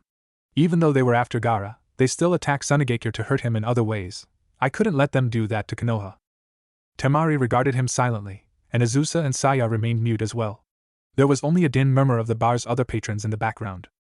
So you, Temari spoke, hesitant and unwilling to articulate the sad thought that came to her mind. Naruto nodded, looking back at his glass with a solemn look on his face. As long as Akatsuki thinks that I'm no longer loyal to Konoha, then they'll have no reason to try and hold them as leverage over me. So I had to be a missing mean to protect Konoha, even if it means that the very people I'm trying to protect might kill me for abandoning the village. Naruto explained to her, though it was a stretch to say that they were after his head. Tsunade, even though she hadn't known why he left, had sent no hunter nin after him. It doesn't matter anyway, because it's sort of my destiny, Naruto said, putting the final figurative nail in the figurative coffin. People like me and Gaara we're Jinchuriki human sacrifices. When Temari took a large swig from her glass, Naruto felt a deep sense of relief settle upon his shoulders, and he couldn't help but smile. His location would be kept safe for a little while longer. It almost felt as good as sex. Almost, but not quite. I think you've had enough to drink, Temari-san? Saya spoke up, taking away the glass of alcohol in Temari's hands. Temari didn't complain, but instead put her face on the counter, quite drunk but surprisingly still coherent, though Saya had a little something to do with that. The alcohol that she had given to the sandy blonde was quite watered down, despite what Naruto thought. It wasn't as if Saya was trying to get the whiskered blonde captured by Konoha. She knew that if the blonde didn't want to be taken in, he wouldn't be. Naruto was quite strong. But she didn't want Naruto to kick the girl out in the condition that she was in. Saya had a habit of making sure that the people that left her bar unable to stand on their feet without assistance made it home safe and sound. It was this very habit that made her so likable to everyone in Furu. Temari lived too far for Saya to make sure that she made it home safely, so she had to resort to other measures. And maybe this will teach Naruto to show some responsibility, Saya thought, ignoring the small kernel of guilt of doing this behind Naruto's back. At the very least, she'll be able to reject any advances he makes. She had never held much stock in irony. Saya watched the two blonde shinobi converse with one another about days long past, talking about moments in their lives when she was a nonentity to them. And she couldn't help but feel slightly left out and jealous. Ever since Naruto had come into her life, it had turned from regular, everyday life to something new and exciting, and judging by their conversation, Naruto had that effect on everybody. Though Saya wouldn't ever voice this to him, she loved her life with Naruto in it. The blonde, while irritating most of the time, also brought a lot of color to her otherwise monotonous life, as well as the lives of many other inhabitants in the town of Furu. Since he had arrived, Furu had turned from a dreary town of vagrant miners into an effervescent town of festive citizens. To see the blonde being pulled away from his new life, pulled away into his old life, Saya wasn't sure how she really felt about it, but she knew that it wasn't anything good. And as Saya watched the chatting blondes with a heavy heart, she didn't notice another person watch her with calculating eyes. Keitaro. Keitaro made his way over to the pretty brunette, swaying slightly from the alcohol he had consumed. Furu was quite lenient on its alcohol consumption laws, especially towards its working miners. As Keitaro approached the female bartender, he noticed that her gaze was instead on Naruto. Always on Naruto. He hated it that her gaze was always on Naruto and that her best smiles were for Naruto, that she was only really happy when Naruto were around. She was like a lovesick puppy that didn't even know of her affections. Or of the affections of others. Keitaro had known Saya for quite a long time, since they were both kids. They had both been born in Furu, though Saya was about a year older than he was. Keitaro's family had been in Furu since the inception of the town many years back, but Saya's parents had been one of the many vagrants that settled in the mining town. Saya's father had been a genin-level ninja from within Snow Country, and her mother had been his runaway bride. When they had come to Furu, her father had opened up his bar and inn, and his wife, whom had become pregnant quite soon after they had arrived, just remained as a housewife and sometimes waitress and hostess. When Saya was about 7 years old, she saw both of her parents hunted down and killed by Snow Ninja for abandoning the ruthless dictator that had taken over the country. The only reason that she survived was because Saisumi Azusa had been present at the time and had maintained that Saya was her daughter and not theirs. Since then, Saya had stayed with the Saisumi family until she felt she was old enough to move out and start up her parents' bar again. The Saisumi family had put her through school, and that was where Keitaro had really gotten to know her, though Saya had never really shown much interest in Keitaro as he did in her. They had only remained distant acquaintances, much to his disappointment. Keitaro still remembered the magical night when Snow Country had become Spring Country, and news of the defeat of the dictator and the proper installment of the now-deceased Princess Koyuki had reached the town. Saya had positively glowed with happiness that night, and from then on, Team 7 of Konoha had become legendary in Snow, though their names had not been announced for sake of safety and privacy. Ever since then, Keitaro had dreamed that he might one day meet one of those legendary heroes. Maybe he could introduce one of them to Saya, just to see her smile. Keitaro might have hated the fact that her true smiles weren't for him, but the fact that it was that blonde idiot that she loved, the rational part of his brain knew that he stood no chance against the ninja, so he just resorted to what he could do to the blonde, jeering and heckling. "Saya-chan?" Keitaro called, jerking Saya back to reality. Saya tore her eyes away from Naruto and his companion, startled. "Oh." Saya immediately smiled her usual smile that she gave to all customers. Keitaro was annoyed that she didn't reserve a special smile for him, but he didn't show it. "Hello? How are you doing, Keitaro-san?" Saya asked him, focusing her attention onto him, an act that really pleased him. "You don't need another picture, do you? You look like you've had enough." No, I was just here to say that I'm about to head home, Saya-chan. Keitaro told her, purposefully staring into her eyes. Saya averted her gaze from his, unwilling to meet his intense gaze. Please don't be so informal, Kitaro-san, Saya quietly requested. Her rebuff quelled Kitaro's stare, annoying him along the way. Keitaro flinched slightly. Sorry, he replied, and an awkward silence settled upon the two brunettes. Keitaro and Saya avoided each other's gazes for a moment, and just when Keitaro was about to say goodbye, Naruto interrupted them. Oi, Sayaka-an! Hit me with another glass, Naruto called. Saya blazingly snapped back at him, slightly surprising Keitaro, who had known Saya to be a very well-mannered person. Get it yourself, you lazy bastard, Saya told him, glaring at the blonde with great vehemence, which caused both Naruto and Keitaro to blink. Naruto hadn't really done much to warrant such anger on Saya's part, yet, but she seemed unusually angry at him. But then, Keitaro spotted her eyes briefly flickering towards the blonde woman at Naruto's side, and he sort of understood. Saya was jealous of the attention that Naruto paid to the girl at his side, but expressed it in a way that led her to believe that she was angry at Naruto for being a pervert. Typical high school type drama, Keitaro thought, recalling his own days in high school. It's alright, Saya-chan. I can handle it, Azusa replied, getting the blonde some more alcohol. The wife of the town leader had joined Saya behind the counter, as she usually did after her work as a doctor in the local hospital. Keitaro didn't understand for the life of him why the wealthy woman would want to work a second job, let alone the first, but Azusa always claimed that bartending in Saya's bar was more of a form of entertainment rather than work. Keitaro recognized her words for what they really meant. After all, Azusa only really started bartending in Saya's bar after Naruto had come to town. And just like that, a plan formed inside Kitaro's head. Saya-san? Keitaro spoke up, attracting Saya's attention again. Would you mind accompanying me home? Saya looked at him surprised, but the reaction that Keitaro was really looking forward to seeing was Naruto's. Out of the corner of his eyes, Keitaro noticed the stony look that the blonde was giving him. He reveled in it. Oh my, I wish that I could, but I need to watch after the bar, Saya said, flustered at Kitaro's request. Keitaro immediately rebutted her claim. Saisama-sama can watch the bar, can you not? Keitaro said, tilting his head to the gorgeous raven-haired woman who was observing the proceedings calmly. She didn't reply immediately, but eventually nodded her assent. I can, if Saya-chan trusts me to look after her bar, the raven-haired beauty replied. Saya licked her lips nervously, and Keitaro felt kind of bad putting the girl he liked on the spot. Well, if it's too much trouble, then it's okay, Keitaro said, trailing off. He was playing his cards using Saya's kindness as a crutch. Naruto continued to look at Saya with a hard face. No, Saya stammered, giving Naruto a hesitant glance, flinching slightly at the stony look he was giving her. Her eyes flickered towards Temari once more, and her eyebrows tightened. Keitaro knew what her answer would be right there and then. Alright, Saya finally replied. Not surprisingly, Naruto was the first person to react. Oh, Saya! You can't be serious! Naruto spoke up loudly, what the fuck do you think this little shit wants with you? Saya snapped back at him before Keitaro could do so. What the hell is it to you? You don't know Keitaro like I do. He isn't like you, Saya retorted angrily. Naruto glared at her, not backing down at her likewise fierce look. Keitaro, Azusa, and Temari watched their interaction silently, not interfering. He's just trying to piss me off. Naruto returned fire, he doesn't actually want to be with you. He just wants to get at me by getting into your pants.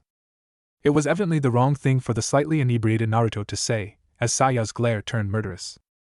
You're not everybody thinks like you, Uzumaki Naruto.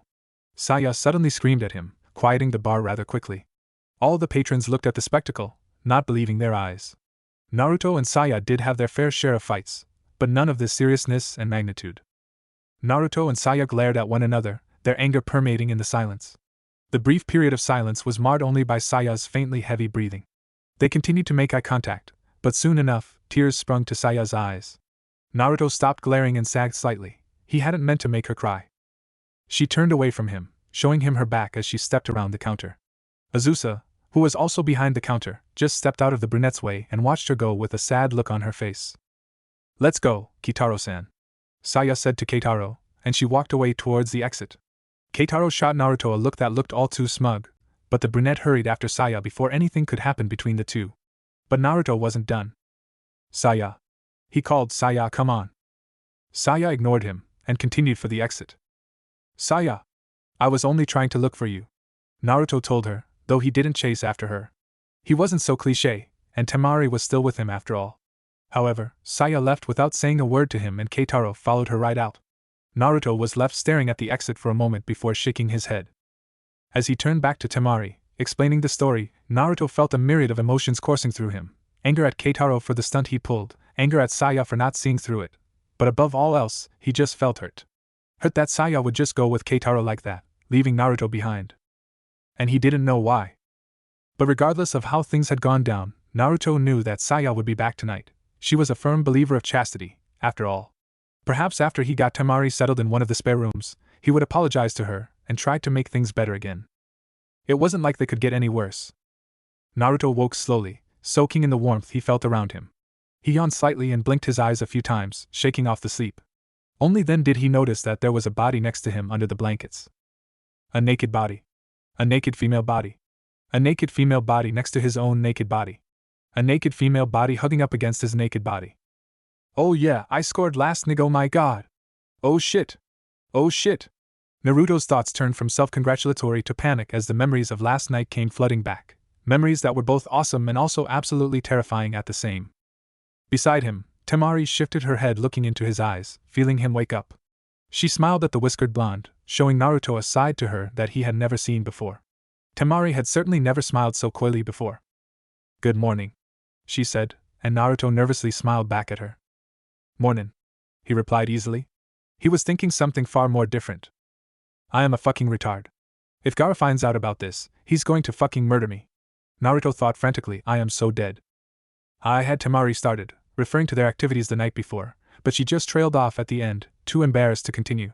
Naruto rubbed the back of his head sheepishly. Yeah? He said, giving a nervous laugh. I'm so dead. I'm so fucking dead. Temari bit her lip, slightly hesitant to continue the awkward conversation, but she powered on. You were my first. She told him needlessly. He had been with her last night. Naruto didn't roll his eyes to the obvious statement. He wasn't about to get himself in deeper trouble, not that he wasn't a dead man already. Damn it, Shikamaru, you lazy coward. Are you so afraid of Gaara that you couldn't even lay her? Naruto thought, not caring that he himself was also scared shitless of the scarlet-haired Kazekage. Yeah, mine too. Naruto lied. Inwardly, Naruto continued to berate himself. Damn it, I can't believe I broke my number one rule, never sleep with virgins. Gah, I'm so stupid. Naruto thought, getting more and more worried. This was one rule that Naruto had set for himself regarding his sex life, to never sleep with virgins. In Naruto's experience, it was the virgins that got clingy, and that was something that Naruto did not want at the moment. Clingy women, especially ones that had connections to the hidden leaf, were not good for Konoha missing Nin like Naruto. Some men did like to score virgins, but Naruto was neither a pedophile nor a rapist, and he did not go around pedophiling and raping women, so he stayed away from virgin companionship. Temari's smile widened and she leaned in to capture a morning kiss. Naruto immediately turned away and let out a hacking cough, making sure to get a bit of phlegm in there as well. Temari frowned at his, but did not try to kiss him again. Phew, that was close. Naruto thought, happy with his quick thinking. So he spoke up, breaking the brief silence. How about we get up? Temari nodded, as she sat up with her back to Naruto. The blonde oddly felt both relieved and disappointed at this. I should be getting back to Suna soon. Temari told him, gathering her clothes. I'm already late, and if I take any longer, they might get suspicious. Naruto licked his lips in anticipation, getting dressed alongside the girl he has just spent the night with. This is it. Come on, acting skills, don't let me down. So, will you be putting me under Suna's protection? Naruto asked her, making her think that he assumed she was going to rat on him to Konoha. Temari looked back at him with a slightly reproachful look. I think that this is a secret that should be kept for the sakes of a lot of people. Temari informed the blonde, hesitating for only a second. I'll keep your location a secret until there's a matter of great importance. Naruto cheered himself on the inside. I'm still a missing Nin. I abandoned my village. Who knows how many people I could have saved if I was still there? Naruto said, inject a bit of anguish into his voice. Temari shook her head. And you've probably saved many more lives by leaving. Who knows how many people might have died if Akatsuki attacked? Temari replied. She was already fully dressed, and rubbing her temples gingerly. Naruto thought, hangover. Naruto felt it himself, but he made no move to cure it. He had a higher chance of getting something past a Temari with a hangover than a Temari with a clear mind. Thank you, Temari, Naruto said, smiling at her graciously. He had to stop himself from rolling his eyes at sounding like a teenage boy who had just gotten it for the first time from an older woman. Temari just smiled at him. "You're welcome, Naruto." Temari grabbed her fan and slipped on her sandals, already fully clothed. Naruto also slipped into his geta. "So," Naruto said, "I'll accompany you out." It was a sunny morning, and judging by the position of the sun, Naruto estimated it to be just past 9 in the morning. Naruto and Temari stood across from each other, looking at each other one last time before she would leave. Then, neither knew when they would see each other next, though Naruto hoped it would be later rather than sooner. Temari wore her fan on her back as she usually did, dressed in light-colored clothing as compared to the all-black that she used to wear a few years back. Naruto personally thought that she had come to her senses. He never really understood why she wore dark clothing in the middle of the freaking desert of all places. "I guess I'll see you when I see you then," Temari said, holding out her hand. Naruto glanced at it, remembering a similar scene a few years back with Gaara. "Yeah," Naruto replied, grabbing her hand in a firm handshake. Temari bit her bottom lip for a moment, before pulling the blonde in and smashing her lips against his in a searing kiss. "Oh. Well, that's different," Naruto thought, but he kissed her back nonetheless. He did have an act to keep up, or rather, that's just what he liked to tell himself. The two blondes remained in lip lock for a few moments before breaking apart, their breathing slightly heavy. Temari regarded him with a gentle smile before turning away, waving goodbye over her shoulder. "Take care, Uzumaki Naruto," she called, walking away. "Ja-ni," Naruto replied, watching her walk away. And almost naturally, his eyes shifted to her delightful backside. And despite himself, Naruto grinned. "Gaara's probably going to kill me, and Shikamaru might hate me for a while, but it was fucking worth it." Naruto couldn't help but think, "I hit that ass." Naruto walked into Saya's bar, noticing that it was empty of any customers. It was usually so on weekday mornings, when most of the patrons were at work. And as usual, Azusa was behind the counter already, prepared for the odd customer that might turn up. "Wait a minute. Azusa-chan? What are you doing here so early?" Naruto asked, confused to see the pinnacle of his sexual aspirations working in the bar so early. He had expected to see Saya there and was planning to apologize to her, since he hadn't caught her last night. Azusa merely smiled at him. "Good morning, Naruto-kun. As for your question, I stayed the night in Saya-chan's bedroom because she failed to return to close her bar at its usual time," Azusa replied easily. Just as Naruto was about to question her further, a weary-looking Saya walked into the bar. Naruto regarded her with a raised eyebrow. "Saya? Where'd you go so early in the morning?" Naruto asked her, his curiosity overriding his plans of apology. Saya yawned tiredly before answering, apparently no longer angry at the blonde for his offensive comments the night before. "I didn't go out, I just got back," Saya replied, not realizing how it sounded. Naruto felt his blood turn cold. "You what?" Naruto asked, not believing his ears. "You just got back from Kitaro's place?" Saya's eyes widened as she realized what she had just said. "No, that's not." "What the fuck, Saya?" Naruto exploded, cutting her off. "I thought you were going to stay a virgin forever." Saya regarded him with surprise, not expecting his reaction. Azusa just watched the scene, staying as serene as always. "No, Naruto, it isn't what you think," Saya started, but Naruto refused to let her finish, letting his anger cloud his rationality. Just the very thought of Saya with that bastard Keitaro, the thought of Saya being with anyone, Naruto absolutely hated the idea with a surprising vehemence that he usually reserved for enemies like Orochimaru. You did this just to spite me, didn't you?" Naruto cut her off, glaring furiously at her. Saya, not believing how upset Naruto was at the thought that she had gotten deflowered, laughed at the absurdity of it, though it was the wrong thing to do. Unbeknownst to either of them, Azusa shook her head sadly at Saya's slip. "You think it's just a joke?" "Saya," Naruto trailed off, shutting his eyes tightly and gripping his head with both hands. He had been blindsided by this. Never in a million years would he have expected Saya to do this. Naruto didn't even try to understand why he was so angry.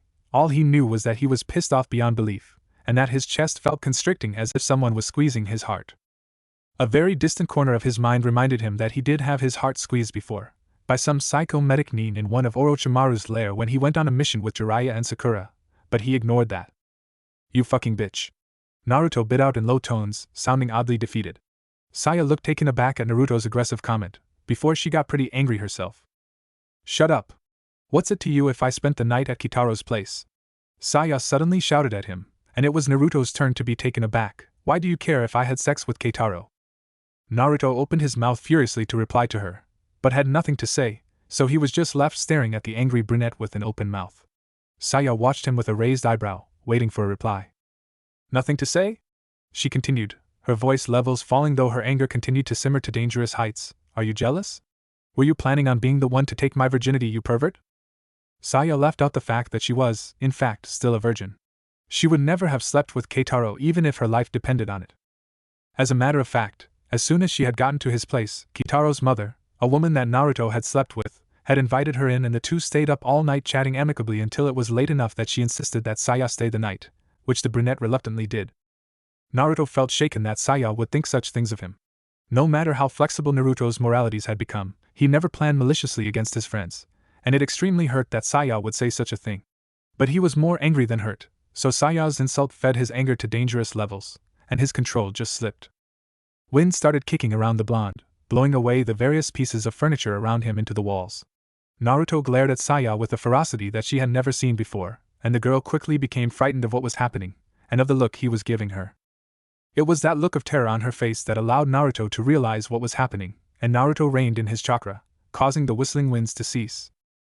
Naruto gave Saya a hard look for several moments as she continued to regard him with fear, and he cast Azusa a glance as well, who had lost her serenity in favor of fright at Naruto's angry display of power. Feeling angry and hurt, Naruto just sighed deeply. Shaking his head, Naruto just shoved his hands into his pockets. Fuck this shit, he muttered, and he stepped around Saya and left the bar. The two remaining women stood in the wrecked bar silently for a moment, before Saya burst into tears. What just happened? Saya thought, miserably sobbing as Azusa came over and hugged the brunette, comforting her somewhat. Why did this happen? There was no answer. So you stormed out of there. Then what? Shibu asked, downing the shot glass of liquor he held in his hand. Naruto just shrugged. I was pretty pissed off, so I went to the outskirts of town to blow off some steam. The blonde replied. Shibu scratched his thick beard, pouring himself another glass of liquor. Shibu, the leader of the town of Furu, looked very similar to Kongu. More than that, the two of them had practically the same personality. Though it was more truthful to say that Kongu was like Shibu. As his bodyguard, Kongu was often required to be Shibu on several occasions, so he had to look like him and act like him. So that was the reason behind all the commotion. Shibu commented, people thought that an apocalypse was coming, all those earthquakes and gale winds and shit. Naruto innocently shrugged. You forgot the part where you shut the F. Cried like a little bitch. Kongu cut in, chuckling. Uck up, Kongu! Fuck damn it, I wasn't crying, you goat fucking turd shit. Naruto furiously replied, glaring at the man. Shibu looked at Naruto in disbelief, the humor on his face evident, while Kongu just started chuckling even harder. Wahahaha! You cried! Shibu exclaimed, laughing at the ill-tempered blonde. Turd shit? Kongu repeated, amused.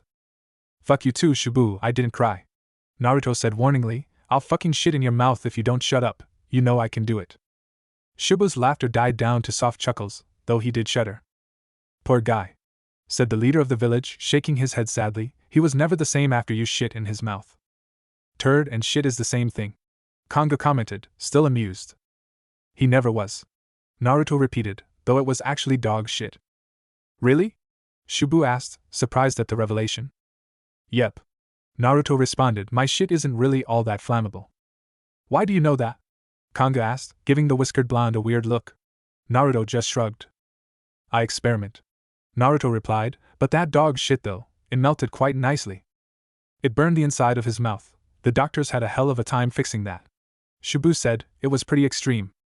Yeah, well, that'll learn him. TCH, it was an accident, he claimed.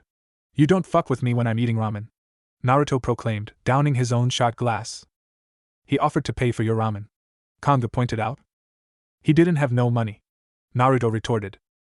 That's because you took all of his money right before you beat him up and burned the inside of his mouth with melted dog shit, Kongu said. Naruto shook his head. I don't know what you want from me, I'm just one man. Anyway, Azusa's in a right state, Shibu mentioned, steering the conversation back on track. She was pretty upset about what happened between you and Saya. She thinks of the two of you as her own kids. Naruto winced. Yeah, Naruto said, frowning, not that I don't appreciate it, but that's probably what makes it really hard to convince Azusa-chan to have sex with me. Though I'm pretty sure that deep down, she's real kinky like that.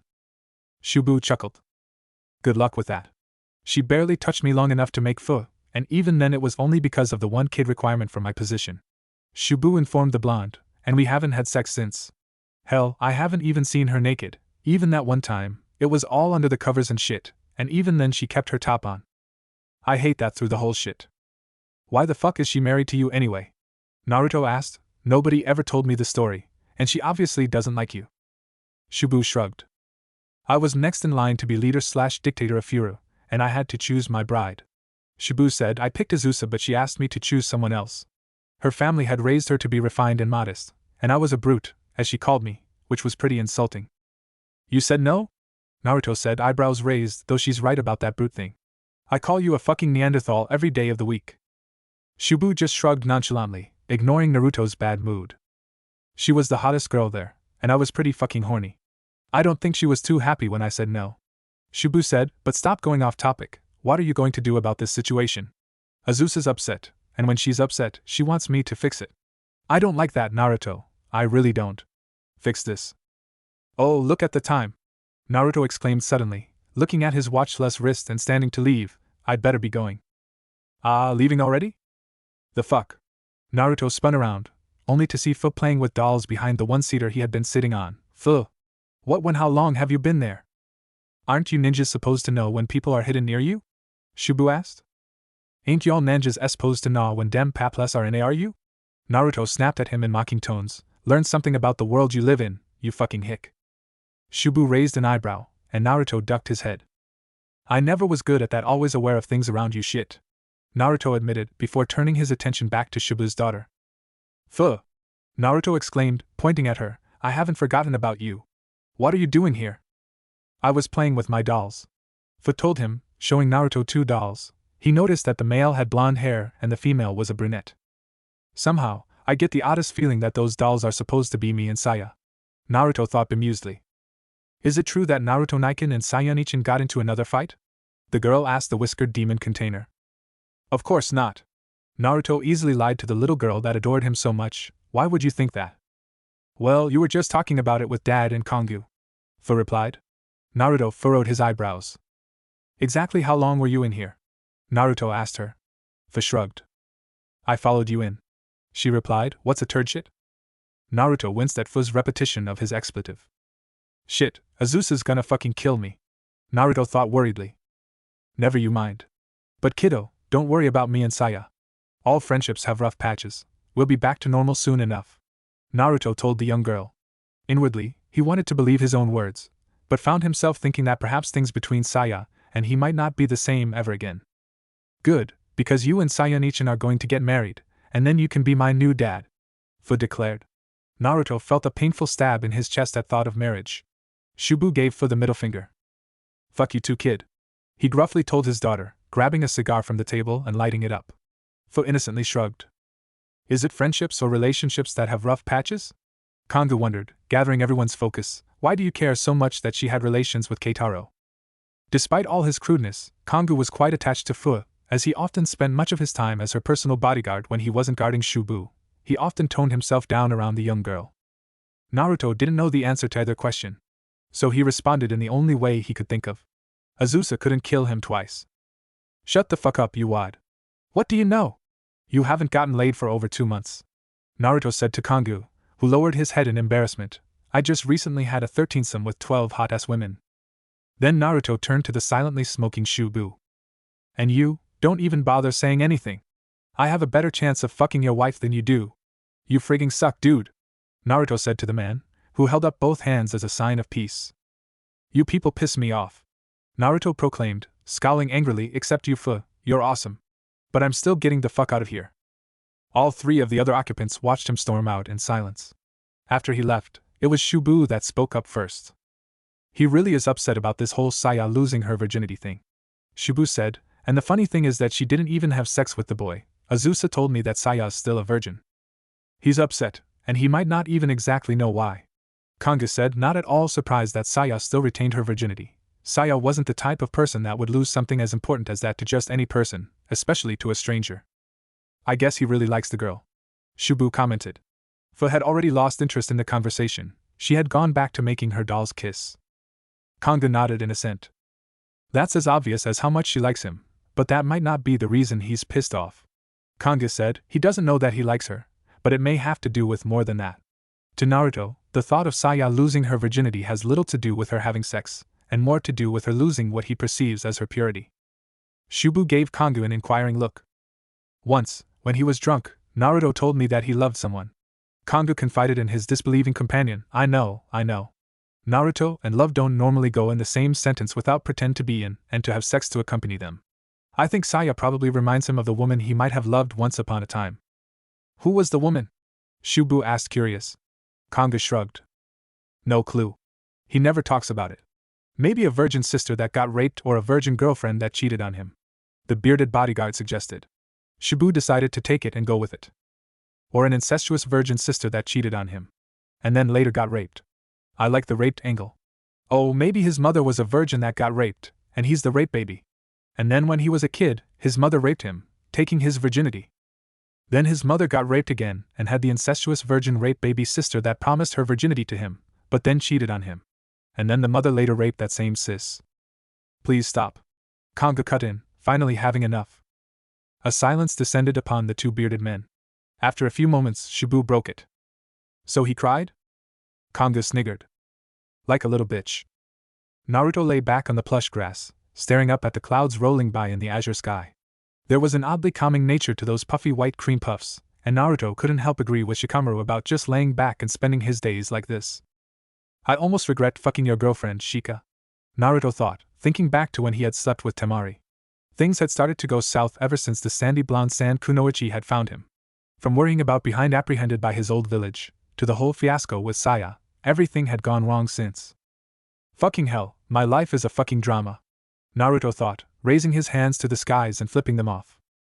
I don't know who's writing out my life, but fuck you for giving me such a fucked up story. Naruto thought angrily, and fuck you to anyone reading it. Yo! Huh! Naruto glanced up, to see a large figure looming over him, grinning. Naruto lowered his hands, still flipping the bird, and sat up. The figure in question was a dark-skinned Kumo nin wearing very strange get-up. The ninja had on a white vest and a multitude of swords strapped to his back, along with a purple rope tied around his waist. His hair was as blonde as Naruto's, though the ex but not really Konoha nin did not want to believe that the man's hair color was natural. How's it go, blonde man with the nasty hands? The ninja rapped, flippin' the bird to the world. Why you so crazy, Mr. Lazy? Naruto stared at the man, unsure of what to say, so he just said the first thing that came to his mind. Who the fuck are you? Whoa, Joe! Watch that crazy tongue or Killer Bee will bring the funk, the man replied. Naruto looked at him as if he were stupid. What the fuck are you saying? Naruto asked, genuinely confused at the man's strange speech patterns. Not saying nuttin', this is rappin' baby. Naruto shook his head in exasperation. This was the last thing he needed. Listen, I don't know what you want with me, but there ain't gonna be any nutting going on here. If you want to bust a nut, go into town. Naruto told the man, pointing towards Furu, there's a brothel in there. As for raping babies, well, I can't help you there, you hippie. Yo, Killer Bee ain't no hippie, you pretty fresh with the mess, kid. Killer Bee replied, before holding out his fist, gimme some dap for a scrap. Naruto had no idea what the idiot in front of him wanted, so he just cooperated in hopes that Killer Bee would leave him alone. After giving the taller man some dap, Killer Bee jumped away, getting into an obviously hostile stance. Naruto narrowed his eyes. A fight? Well, why didn't you just say so in the first place? Naruto smirked, getting into his own attack stance. This was exactly what he needed to relieve his stress. Fuck Shikamaru and his clouds.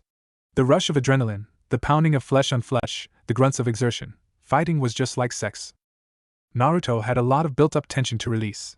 Killer Bee was going to learn just who the real killer was. But not the bee, he could keep that. Both fighters took a moment to observe each other, taking in the fighting stances, gleaning whatever data they could before it would be too late stand back and observe. And almost as if there were a silent signal between the two, both rushed at each other at the same time with a flurry of movement. Despite his greater girth, Naruto noted that Killer Bee was incredibly fast. Combined with his heaviness, the momentum of the Kumo nin's attack sent shocks throughout Naruto's body even though the blonde blocked the blow. Ignoring the slight fuzzy feeling in his arms, Naruto quickly spun to the right, lashing out with a kick, which Killer Bee simply pushed aside with his left arm. The rapping ninja swung forward with his right fist, putting his weight into the punch. Unfortunately, the ninja did not notice that Naruto's left leg had remained glued to his arm. Using the momentum from Killer Bee's movement, Naruto brought up his right knee to smash into the side of the Cloud Nin's head. Killer Bee ducked as quickly as possible, driving the hilt of one of the swords strapped to his back into Naruto's knee. Ignoring the blaring pain from his injured kneecap, Naruto smashed his elbow onto the top of the blonde-haired nin's head. Seemingly unaffected by the blow, Killer Bee grabbed Naruto's other leg and threw him well across the field. Naruto quickly called upon his affinity for wind and straightened himself while still in the air in case the other ninja pursued. But it was for naught as the rap-happy ninja just stood stationary. Naruto took the opportunity to land safely. After he was stationary, the whiskered blonde scrutinized the larger man, confused at why he had not pursued the throw. Killer Bee took out a notepad and began writing in it, nodding to himself every now and then. Naruto just gaped at the absurdity of it. Stopping right in the middle of a fight. The blonde raged, "This isn't like sex at all." "Yo, Blondie!" Killer Bee called out after he had paused his writing, "What's your name?" "Naruto." The blonde replied, slightly hesitant about giving his real name to the ninja. Killer Bee started at this, much to Naruto's confusion. "Wait, are you Uzumaki Naruto?" Killer Bee asked, looking excited. At Naruto's nod, Killer Bee let out a loud laugh. "No way! Holy crap, I never thought I'd meet the jink that trumps 8. Killer Bee exclaimed, surprising the Kyuubi Jinchuriki. He walked over to the blonde Konoha Nin, much more friendly this time. "Damn man, them red clouds been looking for you forever. This is where you been hiding out," Killer Bee remarked, looking around amazedly. "Hold up, you're the container of the 8-tailed beast?" Naruto asked, surprised at the odds of the two Jinchuriki meeting like this. "Don't look so shocked, you're looking at the container of the 8-tailed ox." Killer Bee rapped back at the blonde. "What's your name, anyway?" Naruto asked, "and why did you come here?" "People call me Killer Bee, but my real name is a secret. I ain't told that to nobody, but I'll tell you since you a fellow jink," Killer Bee said, and he leaned in to whisper his secret, "My name's Kurabi." To his credit, Naruto held back from punching Killer Bee in the face. "And I came here cause I wanted to explore the world and improve my rap skills," Killer Bee continued. Naruto frowned. "What the fuck is rap?" he asked, frustrated at his lack of information regarding the words coming out of Killer Bee's mouth. It was Killer Bee's turn to gape at the blonde. "You're kidding me. Blondie, rap is music," Killer Bee exclaimed. Naruto just shrugged. "Are you sure? Cause it sure doesn't sound like music to me," Naruto replied, "but forget that for now. Tell me, how do you know that I was the Kyuubi Jinchuriki and my name and all that? From a bingo book? I ran into some of those Akatsuki goons a few weeks ago, they was asking about you. But you ain't listed in the bingo book as a jink, so no worries there," Killer Bee replied, "but yo, let's continue our battle. I wanna settle the metal, faster than a pot kettle and I." Naruto sighed. Killer Bee's presence here meant that Akatsuki was most likely close on the trail, meaning he'd have to leave Fura behind, lest the village be burned to the ground because he had to fight off the Akatsuki. They were on the move once more. Ever since Naruto and his team had fought off Sasori and Deidara to rescue Gaara, Akatsuki had taken another break from attempting to gather the Jinchuriki. Naruto had no idea why that was, and he really regretted that the information came to him after he had left Konoha behind, but it was still welcome news. But now it seemed that they had once again remobilized. Naruto would have to tread really carefully once again. But until then, he'd have as much fun as he could. "Alright, let's do it," Naruto said suddenly, grinning at the slightly surprised look on Kurabi's face. "Let's see if 9 really trumps 8. Killer Bee grinned back. "Yo, we on the..." "But no rapping." "Alright, fish cake, we got taijutsu covered, and I'm pretty sure that neither of us is any good at genjutsu. What you wanna do now?" Kurabi asked, folding his arms and staring at the blonde from a distance. Naruto shrugged. "Let's just fight," Naruto said. "Use whatever you want to." "Alright," Killer Bee exclaimed, and he drew all 4 of his swords, getting into the weirdest sword stance that Naruto had ever seen. In retaliation, Naruto summoned his own sword. The Cloud Nin blinked at the sword popping out of nowhere. "Hold up, I didn't know you did magic tricks. How'd you do that?" "A magician never reveals his secrets," Naruto stated. Kurabi didn't reply, and there was a short pause between the two. "Alright, I'll tell you," Naruto said excitedly, feeling giddy. "Nobody ever asks me. It's pretty simple. I was studying Fuinjutsu, and I got pretty annoyed about sealing shit inside and taking shit out of scrolls. That takes too fucking long. But after I realized that my chakra had affinity for wind, I decided to seal my things into the wind." "Oh. I don't get it," Killer Bee said. "How the hell do you seal things into the wind?" Naruto shrugged. "I have no idea. I never bothered to learn the mechanics of Fuinjutsu. I hate that shit. You don't need to know how Fuinjutsu works in order to kill people with it," he replied. "All I know is that I'm sealing whatever I want into the wind." "No hand seals or nothing?" Naruto shrugged again. "I spent years perfecting it. But do you really want to just talk or do you want to fight?" Naruto roared, giving Killer Bee no warning as he suddenly rushed at him with his sword at the ready. Killer Bee reacted instantly, flipping forward, rolling in the air and attacking Naruto with his multitude of swords, aiming to stab. Naruto dodged the first sword and stepped on two others while pushing away the fourth sword with his free hand. Swinging forward with his free hand, Naruto aimed to slice at Killer Bee's abdomen. However, the larger man shifted mid-motion, and one of his swords swerved straight towards the blonde, leaving him without enough time to dodge it. Just as Killer Bee was about to stab into the blonde, another large object suddenly appeared between the two, pushing them apart. Recovering, Killer Bee looked on in disbelief at the couch that had suddenly appeared between the two. Naruto just swore, looking at the sword that was now lodged in the couch. "Damn it, that was a perfectly good couch," he complained, mourning his loss. Killer Bee grinned. "Blondie, I can tell I'm gonna have a lot of fun with you." And just like that, Killer Bee took his sword out of Naruto's poor couch, and sheathed it along with all of his others. Slamming his hands together, Killer Bee focused his massive chakra and began quickly sifting through hand seals. "Let's see how you do against my lightning," he roared, activating his lightning jutsu. As electricity suddenly covered Killer Bee's body, Naruto quickly began his own hand seals. "You don't have to yell," Naruto calmly replied, even as Killer Bee charged at him while covered in lightning chakra. Killer Bee jumped straight at the blonde, and right as he was about to make contact, Naruto lightly tapped his foot on the ground. Large rectangular pillars suddenly rose dozens of feet from the ground, taking the blonde with them. Unable to stop his charge, Killer Bee smashed straight through one of them, tripping and falling onto the ground, canceling out his lightning technique. He immediately rolled away to the side, barely avoiding getting crushed by the debris of the pillar he had charged through. As his roll ended, the Cloud Jinchuriki stood up, only to notice that he was now completely surrounded by a circular wall of hardened dirt. "The hell?" Killer Bee thought, confused at how quickly the pillars had merged together. The blonde had clearly stated that he had an affinity for wind, not earth. This kind of manipulation was clearly that of someone who had mastered Earth Nature Chakra. However, Killer Bee had no time to ponder this as Wood suddenly leaped out of the ground beneath him and wrapped around his arms, legs, and torso, holding him down. Killer Bee pointedly ignored the fact that Wood manipulation should have been a technique that died with the first Hokage. "Damn it!" he cursed, as he struggled to break out of the wood. What next? He soon wished he hadn't asked. The walls surrounding him suddenly melted, coming down upon the trapped Jinchuriki. "Damn it! No! My clothes are why," Killer Bee yelled out, getting cut off as the mud came crashing down upon him. Far away from the devastation of the once plush land, Naruto smirked. "That was pretty easy," he remarked. He watched as Killer Bee rose out of the mud, dragging himself over to the blonde, the mud slowing him down. He was covered from head to toe in mud, his white vest now ruined. "Bitch, you totally ruined my get-up," Killer Bee said, glaring at Naruto who kept smirking, "but you completely caught me off guard. What's your secret?" "I was using Kyuubi's chakra," Naruto replied. Killer Bee continued to wait for an answer, but Naruto wasn't going to be forthcoming about it. Killer Bee suddenly grinned again. "I like you, kid. Hey listen, how about we go on a road trip? Travel throughout the land, put on a few rap concerts, hit the bars?" Killer Bee suggested. Amazingly, Naruto wasn't put off by the idea. It seemed like a plausible thing to do, especially if Akatsuki was coming this way. "Bang the women?" Naruto added, looking hopeful. It was his way of agreeing with the older Jinchuriki, and they both knew it. "If you want," Killer Bee replied, feeling excited at the idea of traveling with the Jinchuriki of the nine-tailed demon fox. "Come on, let's get going." "Already? How about you get cleaned up and we go get some drinks first?" Naruto asked, feeling slight fond of the annoying rapper. "And where do I get cleaned up?"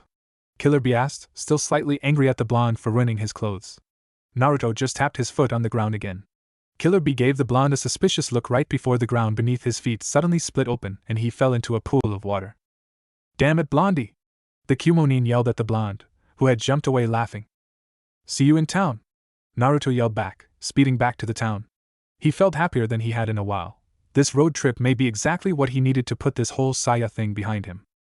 Azusa came downstairs into the bar, not disappointed to find Naruto sitting at one of the tables with a large dark-skinned ninja, discussing something that she was not currently interested in listening to. Saya was behind the counter, pointed ignoring the blonde, though sometimes casting furtive glances in his direction. Ever since Naruto and Saya had had their yelling match, Saya had gone out of her way to avoid the bad-tempered blonde. To Azusa, Saya was, for all intents and purposes, a daughter. Ever since she had witnessed her parents' murder, an event at which Azusa was also present, Saya had resided with Azusa for several years, during which time both Azusa and Fu became fond of the brunette. Then, when she had been old enough, Saya moved out of their home to take up the bar that her parents had opened. And since then, life had dredged on, normality and boredom taking prevalence in their lives. Then Naruto came. And everything changed. He and Saya hadn't taken to each other. Naruto acted a perverted womanizer, as Saya called him, and Saya was a prude, as Naruto called her. However, despite the initially poor impressions both had for each other, Naruto and Saya's explosive interactions soon became exactly what each needed. Naruto brought adventure and excitement into Saya's normally drab life, and Saya brought a sense of normalcy and comfort to Naruto's lonely state of living. They balanced each other out, an age-old recipe that Azusa had seen a plethora of times in her life. But it only worked if the two stayed together, and that was precisely why Azusa was currently approaching Naruto. Naruto-kun? Naruto's eyes met hers, and Azusa sadly noticed that they didn't light up as they usually did when he saw her. But she was partly to blame, after all. This was the first time she had approached the whiskered blonde since he and Saya had their fight. She had spent most of her free time with Saya, and Naruto was probably a little hurt that she hadn't even checked on him. For reasons unknown to the gorgeous raven-haired beauty, Naruto seemed to hold a lot of stock with her opinion of him. But that matter could be addressed later. Yeah? He must really be upset that I had yet to approach him. Azusa thought, a small amount of guilt. He's not normally so reticent with me. The bar was thankfully empty except for the four of them. The regular customers were likely working. I would like to inquire why your room is completely devoid of your belongings, Azusa stated. Naruto shrugged at her questioning not question. I'm leaving, he replied. His reply gathered Saya's attention, though she still avoided directly looking at him, for fear of meeting his eyes. Azusa raised an eyebrow. And were you going to tell us for how long? She asked, her tone cold. Despite how hurt Naruto may be feeling, he was still being extremely childish. Had he planned to leave without informing anyone? It infuriated the customarily calm woman when Naruto shrugged again. I was. Naruto replied quietly. His quiet tone calmed Azusa's anger somewhat. When will you be back? Azusa asked the suddenly solemn blonde. The sword-equipped ninja with ex-Konoha nin looked between the conversationalists with slight interest. I'm not sure. Naruto replied, glancing at his cohort. Could be weeks, months, maybe even years. It might be never. That got Saya's undivided attention. She now looked at the blonde, wide-eyed at Naruto's reply. Azusa continued their conversation as if Naruto hadn't said something so devastating to the lives of practically everybody in Furu. Naruto's various jobs brought in a large amount of money. Naruto, Saya said, finally speaking up. Azusa hid her smile. The girl at least knew better than to hold on to a silly grudge, especially when someone as important to her as Naruto decided he wanted to leave. Naruto looked at Saya, surprised that she was speaking to him. I didn't sleep with Keitaro. I was up all night talking with his mother, Saya told him frantically. Naruto looked even more surprised than he did when Saya spoke to him. I was all Naruto mattered to stutter out.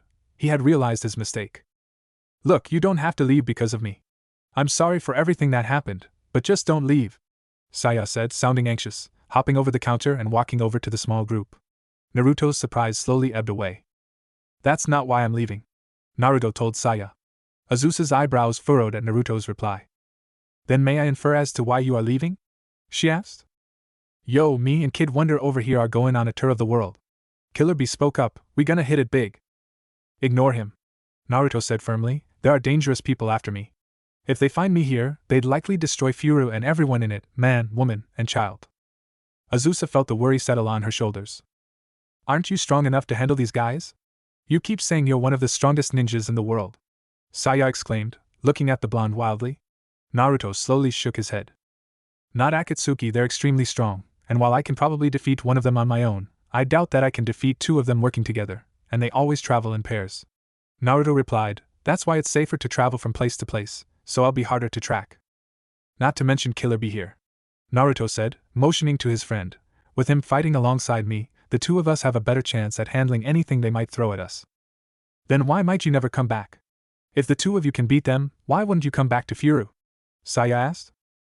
Never is assuming that I'm dead. Even with our combined strength, the two of us are on our own. Before, I at least had the Hidden Leaf watching my back, Naruto said. These guys can likely take on an entire hidden village by themselves. The weakest of them is at least Kage level. So you're just going to leave like that? Saya asked, something in her voice tugging at Azusa's heart. Naruto's expression showed hints of him feeling the same tugging. Silence descended upon the four of them, Killer Bee staying quiet for once. Naruto was the one to break the silence. Saya, I guess I need to apologize to you. I was way over the line. Naruto apologized, I was just jealous, I guess. You were such a constant in my life, And just the thought of you giving any time to that bastard Keitaro, I guess I just lost it. Naruto raised his hand to scratch the back of his head sheepishly, smiling weakly at the brunette, a habit he'd had since he was a kid. I didn't want to leave on such bad terms, especially since I'm not sure when I'll see you again, Naruto said, or even if I would see you again. So I'm sorry. Saya just silently stared back at him, her face expressionless. Azusa couldn't help but let out a small sigh. The girl had reacted in a similar manner when her parents had been killed. Whenever Saya felt hurt, she closed herself up. Yo, Naradog, why don't you come with? Killer Bee suggested. Saya's eyes snapped to the cloud Nin at his suggestion. Azusa felt like slapping the man. At the very least, Naruto and Saya were going to part on a bittersweet note. Now, they might not even have that. Saya might have fought to keep Naruto in her life, but Azusa knew that the girl would not so easily decide to leave her home for a friend she couldn't even admit she liked. However, before Saya's hesitance could hurt Naruto's feelings, Naruto spoke up. Not happening, he said, shooting down Killer Bee's suggestion. It'll be too dangerous on the road. If we do happen to encounter Akatsuki, she'd be easily killed. I do know a little medical ninjutsu, Saya protested weakly. These guys can literally kill you before your brain realizes that you're dead, Naruto said, his voice taking a no-nonsense tone. None of you can come. And what if they decide to target us while you're away? Azusa asked. There would be nothing to stop them. They won't, Naruto said confidently. Akatsuki's only agenda is capturing me. They don't care about a town as unknown as Furu, and I plan on letting them see me far away from here so they don't even come into the area. Nothing will happen to Furu, rest assured. If you really want to avoid Akatsuki, then let's get going, Killer Bee said. I doubt they'll be taking their time getting here. Yeah, Naruto said softly, though he didn't move. So that's it? Saya asked quietly. Yeah, Naruto replied, that's it. The two just stood, either able to think of anything to say. They had gotten so comfortable together, that now that they might be separated for a long time, the feeling of separation left a larger hole in their hearts than it might have otherwise. What you want, a cookie? Naruto said suddenly, grinning. Saya couldn't help but giggle at the old joke. You're the worst, Saya said, feeling slightly better. Yet you still love me, Naruto said, cringing slightly, expecting the usual blow from Saya that he usually received after saying things like that, but none came. Saya just stood there, staring at him, wide-eyed. Naruto's eyes slightly widened. Saya, Naruto said, stepping closer to the brunette, putting his hands on her shoulders. Azusa watched the scene avidly. This might be the first time that either teen acknowledged the attraction each had for each other. Naruto, Saya whispered back, unconsciously leaning forward ever so slightly. And Killer Bee, we on the rap attack, layin' the smack on the whack. Shut up, everybody yelled, turning to him. Killer Bee slowly backed off into the corner, his hands raised in surrender. Shaking his head, Naruto turned back to Saya, his hands still on her shoulders. He leaned his face towards hers, his lips parting ever so slightly and... Psych. Azusa and Saya regarded the blonde, completely taken by surprise. Wahahaha. You should have seen the looks on your faces. Naruto laughed, holding onto the table in mirth. You looked like somebody killed your puppy. Ahahaha. So this whole leaving thing is a joke? Saya asked, the beginnings of anger showing on her face. Naruto shook his head. No, I'm still leaving, but I'll be back for sure, he said, still chuckling. It might be a few months, but I'll be back. Saya shot the blonde a calculating look. Naruto looked at her, puzzled. Still, a month is a long time. I don't want to wait that long, Saya told him, an odd flush on her face. Naruto tilted his head in confusion. What do you mean? Naruto, I've decided that, Saya started, placing her hand over her heart. If I am going to lose my virginity, I want it to be with someone I trust. Will you? Really? Naruto asked, flabbergasted. You want me to? Azusa sighed, shaking her head. He never learned. Saya punched the hopeful blonde in the face. Hell no. But, Azusa thought, smiling, at least things will be alright. Saya sighed once again, absent-mindedly wiping a mug clean. It had already been 2 weeks since Naruto had left on his road trip with Killer Bee, and she couldn't remember the last time she had been this bored. It was the usual slow time, meaning nobody was in the bar apart from her. Azusa was at the hospital and Fu was off doing who knows what. It was quite ironic that ever since Naruto left, Saya only then realized exactly how much she might miss him had he really left permanently. The blonde really did bring a lot of happiness into her life. Perhaps a bit too much, since now she was bored to death without him here. Ah! Saya screamed in her head. For once, I just wish something interesting could happen around here. Unknown to Saya, her wish was soon about to come true. Outside Fura stood a dark-haired figure, regarding the village with cold eyes. He wore a dark cloak embroidered with puffy red clouds. Help! Naruto cried out, his voice taking an oddly high pitch. Help me, Killer Bee! Killer Bee turned around at the sound of his name, noticing Naruto running towards him. The blonde was clad in boxers and a bucket hat only, and Killer Bee just knew that this had something to do with a woman. What's wrong, Blonde Fry? Killer Bee asked. You gotta help me, man, Naruto said, looking about frantically. What's wrong, Whisker Cake? Killer Bee repeated. What's wrong? What's wrong? Naruto cried out, grabbing the taller man by the front of his vest. What's wrong? Is that bitch be crazy? Get back here, Blondie! Oh shit! Naruto looked back, before taking off again. A few seconds later, a blonde girl ran past Killer Bee after the whiskered blonde, yelling things that made the Chunin cringe. Killer Bee watched the deranged beauty chase her prey into the sunset. Alright, y'all. Gather round! Killer Bee suddenly exclaimed. The people walking in the streets paused, staring at the man, though some increased their pace to get away from him. Yo, I'm on a quest here to wreck, so don't be a sap and listen to Killer Bee's rap. The dark-skinned Jinchuriki started rapping, and if things start to go south, we still got the potty mouth. Nobody answered. I said, we still got the potty mouth. Killer Bee repeated. Nobody answered. Killer Bee whipped around, finding Naruto chatting up a pretty woman, who was blushing at his no doubt lewd comments. Naruto! Killer Bee called angrily, that's your signal. Naruto distractedly looked at him, laughing at the girl's blushing reaction to something he had mentioned. Huh! He replied eloquently, still chuckling lightly. How is the audience gonna enjoy Killer Bee and the potty mouth if the potty mouth ain't here? Killer Bee roared, stomping his foot on the ground in frustration. Let's get this show on the road. What the hell are you talking about? Naruto asked, confused. What show? What audience? The Chunin pointed at the people behind him, not even looking back. That audience. Naruto looked at him as if he were a lunatic, before turning back to the redhead who had slowly been growing impatient. Then Killer Bee turned around, only to see that nobody was there. What the? Hey! He yelled, running after the people that had left. Come back here. Killer Bee was about to get busy. And so, the three little pigs gathered in the third house, which was made of bricks. The teacher read aloud, showing her students the pictures in the book. Her young students watched and listened, wide-eyed and attentive. And the wolf came again. He said, Your house won't stop me. But the three little pigs laughed, saying, You can't blow down our brick house. The pretty teacher read from the book, turning the page and showing the children the pictures. She smiled at their attentiveness. To her, teaching was more than just a job. Working with these adorable young children was her life. The very innocence each child had was worth more than any salary. And the wolf said, Well then I'll huff, she continued, and I'll puff, and I'll blow your house dash up. Naruto suddenly exclaimed, walking past the open window, Man, it was gory! There was blood everywhere, and all these body parts lying around. They didn't stand a chance. The teacher stared, open-mouthed, as the blonde and his large companion walked away, openly laughing at the gruesome aspects of people that had been blown up. And then she heard a small hiccup. Turning back to the source of the sound, she noticed a cute little girl with pigtails start to cry. Seisen-sensei! She wailed, and soon, the rest of her classmates joined in, crying at Naruto's inadvertent alternate ending to the timeless classic. And it was all like Ayaha. Save us, and then kaboom! Naruto could be heard saying in the distance, as the teacher tried to comfort her now scarred for life kids. Oh my god! Someone exclaimed, attracting the attention of the two Jinchuriki, He's gonna jump! Naruto and Killer Bee walked over to the gathered crowd, spotting a man who was standing at the edge of a rather tall building. The man in question stared down at the people with a forlorn expression on his face. Daisuke! Screamed a woman nearby. Daisuke, why are you doing this? I couldn't stand it. I couldn't stand it anymore.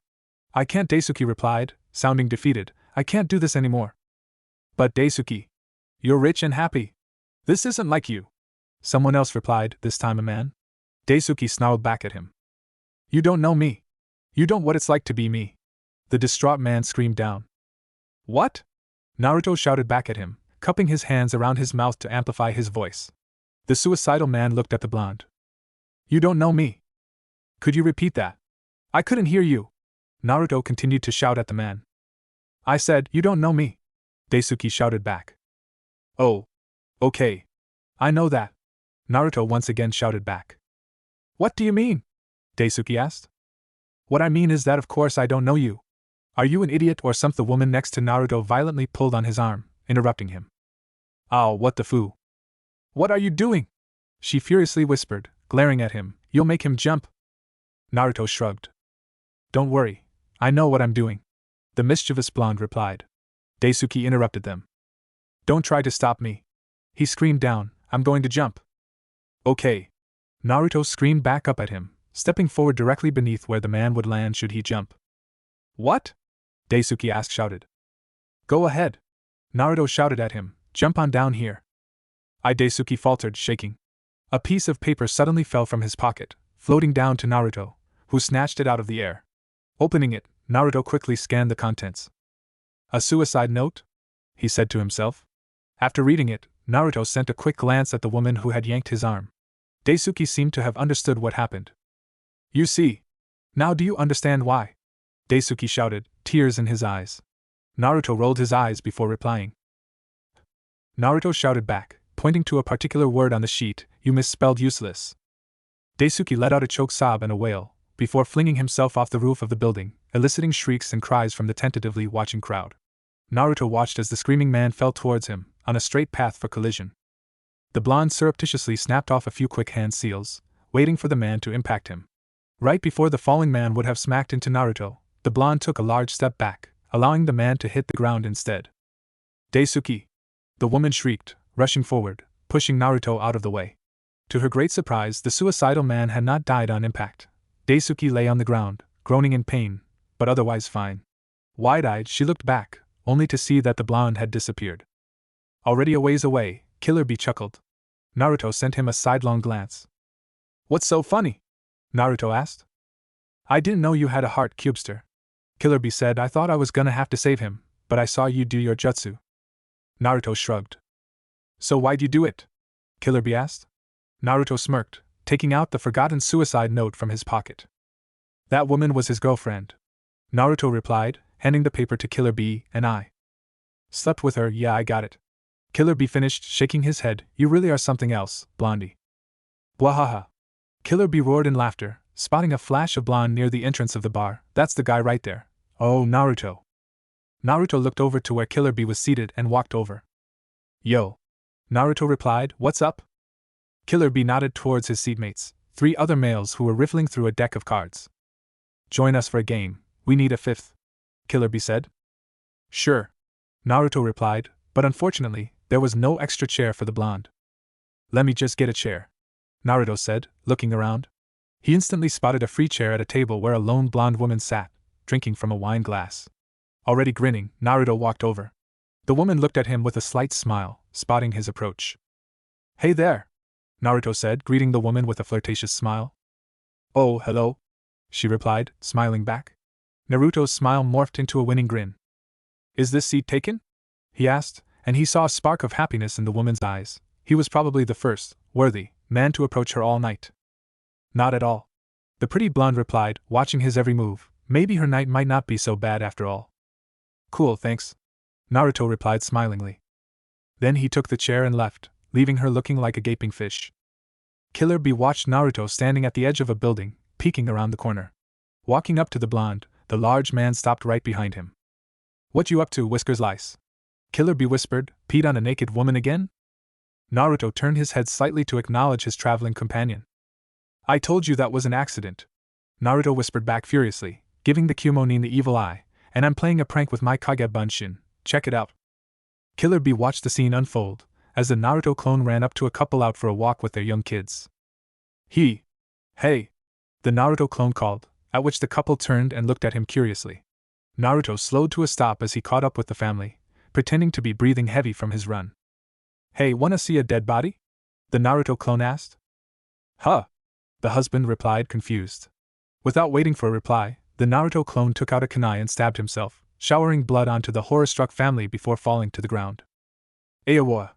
They all shrieked simultaneously, staring at the dead body in horror. Ahahaha! The real Naruto laughed, clutching onto Killer Bee to keep himself from falling. Beside him, Killer Bee looked at the blonde in amazement. It was he just sheep's blood, ahaha. Naruto explained, still chuckling at his prank. Glancing once again at the still screaming family, now covered in sheep's blood, Killer Bee could only shake his head. Man, you're a real fucked up person, Naruto. Man, that was a great 3 weeks. Naruto said to Killer Bee, so much fuowin. Killer Bee gave him a bemused look. It's only been 4 days, Blondosaurus Rex. Killer Bee said, you were just too drunk to notice. Wawaya what? Naruto said in response, no way eh? It's true. Killer Bee replied, nodding, as a matter of fact, you're drunk right now. Naruto looked at the ground. Indeed, it was swaying. Or was it he that was swaying? Huh. How about that? Killer Bee and Naruto walked down the dusty path, surrounded by nothing but forestry. They were headed towards the nearest neighboring town, and the route they were taking was the quickest. However, it was also a very deserted road, meaning they had no chance of blending into a crowd should they encounter an unwanted situation. Hey! Killer Bee suddenly spoke up, attracting Naruto's attention. Look! Killer Bee gestured towards a figure of a man lying against a tree, blood seeping all around him. The two Jinchuriki cautiously approached, lest it be a trap. Up close, they noticed that the man was not a ninja. He's dead? Naruto spoke aloud, peering closely at the body. Killer Bee reached out and pressed his fingers against the man's wrist, feeling for a pulse. No, the dark-skinned man replied, he's barely alive. You mean he's mostly dead? Naruto replied. Killer Bee looked at him thoughtfully. Isn't that the same thing? He asked.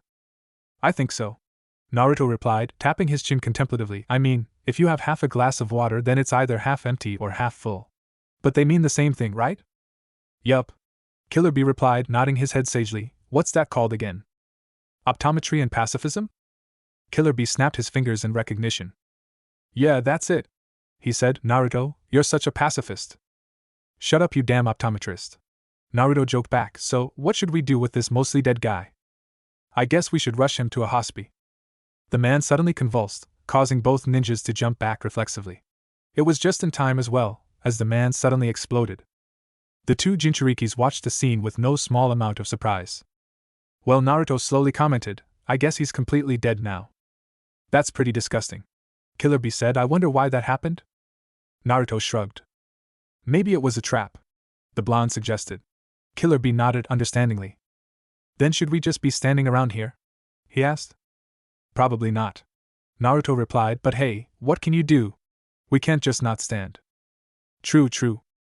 The two stood around in silence, watching the gruesome remains of the body with thoughtful impressions, when two others suddenly stepped out from the bushes. Well, look who it is. Deidara and Haiden stepped out into the open, grinning at the two Jinchuriki. Looks like we caught some beasts with our trap, yeah? Deidara said, leering. Naruto raised an eyebrow. Are you a fucking retard or something? He asked, smirking. We knew you were there the whole time. Inwardly, Naruto was thinking something else. Fucking shit, I didn't even notice these fuckers. Oi, Deidara. Let's spill some blood, the other Akatsuki member said, grinning. Naruto looked over at him. Who the fuck are you? He asked, never having seen him before. Akatsuki letting just anyone join these days? Fuck you. Haiden cursed, I'll fucking gut you like a fish. This is Haiden. Deidara introduced, he's immortal. Haiden looked at the two Jinchuriki smugly, slinging his red scythe onto his shoulders. Naruto looked over at Killer Bee, who had been quietly observing, no doubt taking in information on their two deadly enemies. Or thinking up a rap. Naruto never knew with him. So which one you wanna kill, Bee? Naruto asked casually, bomb dude or immortal guy? We could flip a coin for tails or head, but it doesn't really matter cause they already dead. Killer Bee rapped. Deidara grinned. Interesting, yeah? I wonder how you'll do against my art, the blonde said. Art? Art is a blast. Deidara said with great vigor, my explosions are a true art. True art only lasts for a few moments, but you'll remember it for the rest of your life. Kind of like a stillbirth? Naruto offered. Yeah. Kind of like a Deidara started, trailing off and glaring at the blonde man, fuck you. Yeah, he's pretty mean. Killer Bee said, but anyway, let's get you killed. You can try. Deidara said, reaching into his pocket and letting his hand-mouths chew on some clay. Naruto absent-mindedly noticed that the blonde Xiwa mean had both his arms again. Man, this is fucked up. I was just beginning to enjoy my vacation. Naruto said, readying himself. O Jashin-sama, bless this blood which I am about to take. Haiden prayed. And there was a flurry of movement. Killer Bee punched Deidara in the side of the head, ignoring the small spiders that the three-mouthed man had released. The blonde missing nin fell back, avoiding another fist from the heavy-set Kumo Jinchuriki. Just then, the clay spiders that Deidara had planted on his body exploded. Deidara grinned, having tricked the dark-skinned Kumo nin, but to his great surprise, Killer Bee stepped out from the smoke, unharmed. Killer Bee leered at the blonde, grinning and cracking his knuckles. You can't beat the ox's power. Killer Bee explained, it allows me to harden my skin to the point where not even the sharpest sword can cut through it. Your little explosions are nothing. Deidara grit his teeth at Killer Bee's proclamation. Damn it, Deidara swore, those spiders were made of my special clay too. His abilities completely nullifies Haiden's and mine's. This isn't looking too good. Meanwhile, Haiden swung his red scythe, aiming to slash across Naruto's chest, but the blonde had jumped over the immortal, summoning his sword in the air. Swinging, Naruto's sword met Haiden's scythe with a loud clang. With his other hand, Naruto summoned another sword and once again tried to lop Haiden's head off, but the immortal simply turned his scythe, blocking Naruto's second swipe with the second blade attached to his scythe. Still in the momentum of his jump, Naruto let go of his swords, opting to land an attack from another position, but Haiden swung at him again, not allowing the blonde to land. Right before Naruto was about to be slashed, the blonde summoned his wind-natured chakra and pushed, narrowly avoiding Haiden's deadly attack by moving further back in midair. Haiden clutched his throat, coughing as Naruto's small gust of wind blew something into his mouth.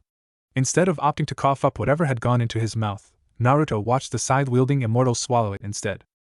"You're not very smart, are you?" Naruto asked, giving the man an odd smile. "You bastard!" Haiden shouted, "I'm going to drain every drop of your blood from your rotting corpse." "Won't you upset your leader if you try to kill me?" Naruto asked curiously.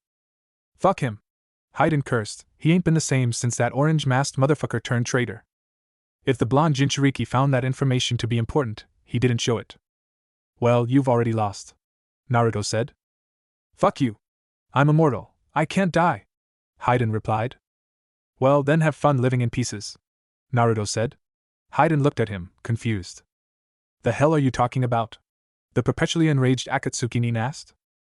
"Explosion say swat." Naruto smirked, speaking faster than Haiden could hear. "What?" Boom! Killer Bee and Deidara suddenly looked towards their respective partners after witnessing the ground-shaking explosion. Smoke was rising from a small crater where Haiden had been standing. All that was left of him were his feet and other assortments of body parts that were no longer distinguishable. Miraculously, Haiden's head was still intact.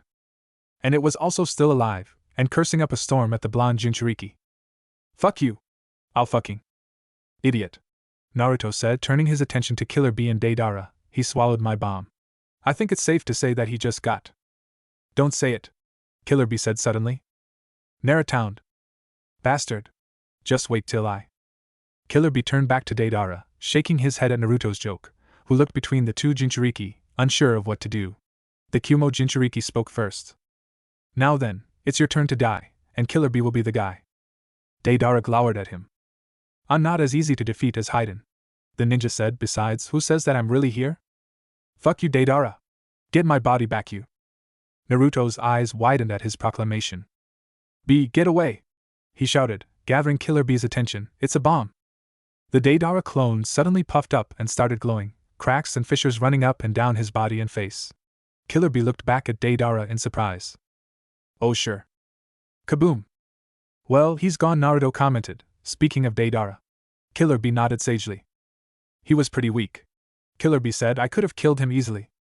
"He isn't as weak as you're making him out to be," Naruto warned his fellow demon container. "You were the worst possible enemy for him because of your steel skin technique. None of his smaller explosions could have hurt you.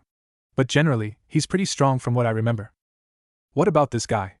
Killer Bee said, looking down at Haiden's head. "His immortality is the only thing that he has going for him," Naruto said, ignoring Haiden's vehement cursing. "I didn't give him the chance to show off any of his other abilities." "We should get going," Killer Bee said. "There'll be a crowd here soon."